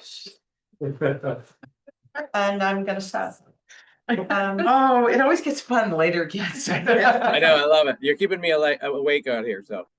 And yeah, and commencement, Saturday, June 14th, the reason we all do this. So that's my update. Thank you, Lori. So you can check all the dates on here, and Lori's just given us some of the highlights. I want to remind everyone on May 31st to be at Cascades Hall, not here. If you come here, you'll be in the wrong place and you'll be wondering where we are. So we are in Cascades Hall, which is where OSU Cascades used to be. Yeah, we've been in that room before. It's the nice room on the corner, 2nd floor. Yep. Windows. And we'll have snackies. I'm sorry, I have a stuffed up head. Hold it. Which meeting is there? Our retreat on May 31st, Saturday. Yeah, we'll have snackies, right? You will be as always, we will have snacks. Okay, I'll show up then. So All right. the event in Madras on Friday isn't on the important dates. Just want to note that. Oh, that's a great, yeah, Friday is the top off. I think they're putting the roof on, The right? topping out party, yeah, that the contractors are putting together in honor of us. I think Lori will be there, Michael, Alicia, Wendy. If you can make it, that would be great. It's kind of a random event that we'll be signing beams, and yeah, when the roof goes on, it's a signature part of the project, and it's a bit celebratory. The contractors and subcontractors get the day off. It's a nice party atmosphere. Thanks, Aaron, for mentioning that. And it's at 3 o'clock, right? No, I think one. It's, I believe, yeah, 4. We can send out I'll have Wendy send out the run a show again in the timeline tomorrow. Yeah, I'm afraid I'm gonna miss it. I have to go to Portland, but very cool. Get photos, please. Well, we have a photographer now, so thank you, Aaron, for bringing that up. I think that's all. So now we will adjourn to executive session. The COCC Board of Directors will now meet in executive session for the purpose of ORS 192-660, Section 2, subsection D, labor negotiations. Representatives of the news media and designated staff shall be allowed to attend the executive session. All other members of the audience are asked to leave the room, and we need to stop the tape, please. Representatives of the news media are specifically directed not to report on any of the deliberations during the executive session, except to state the general subject of the session as previously announced. At the end of the executive session, we will return to open session and welcome the audience back into the board. Actually, I don't think we will, because we're done with, is there anything else that's gonna be coming before the board? No. No, we will not be coming back in. When we're done, we'll just adjourn and leave. Always fine. Yes, please. SLT can stay. I want to be clear if you're on It Zoom. looks like the recording is still going. Yeah, I'm stopping it all now. Okay, thanks, Lucas.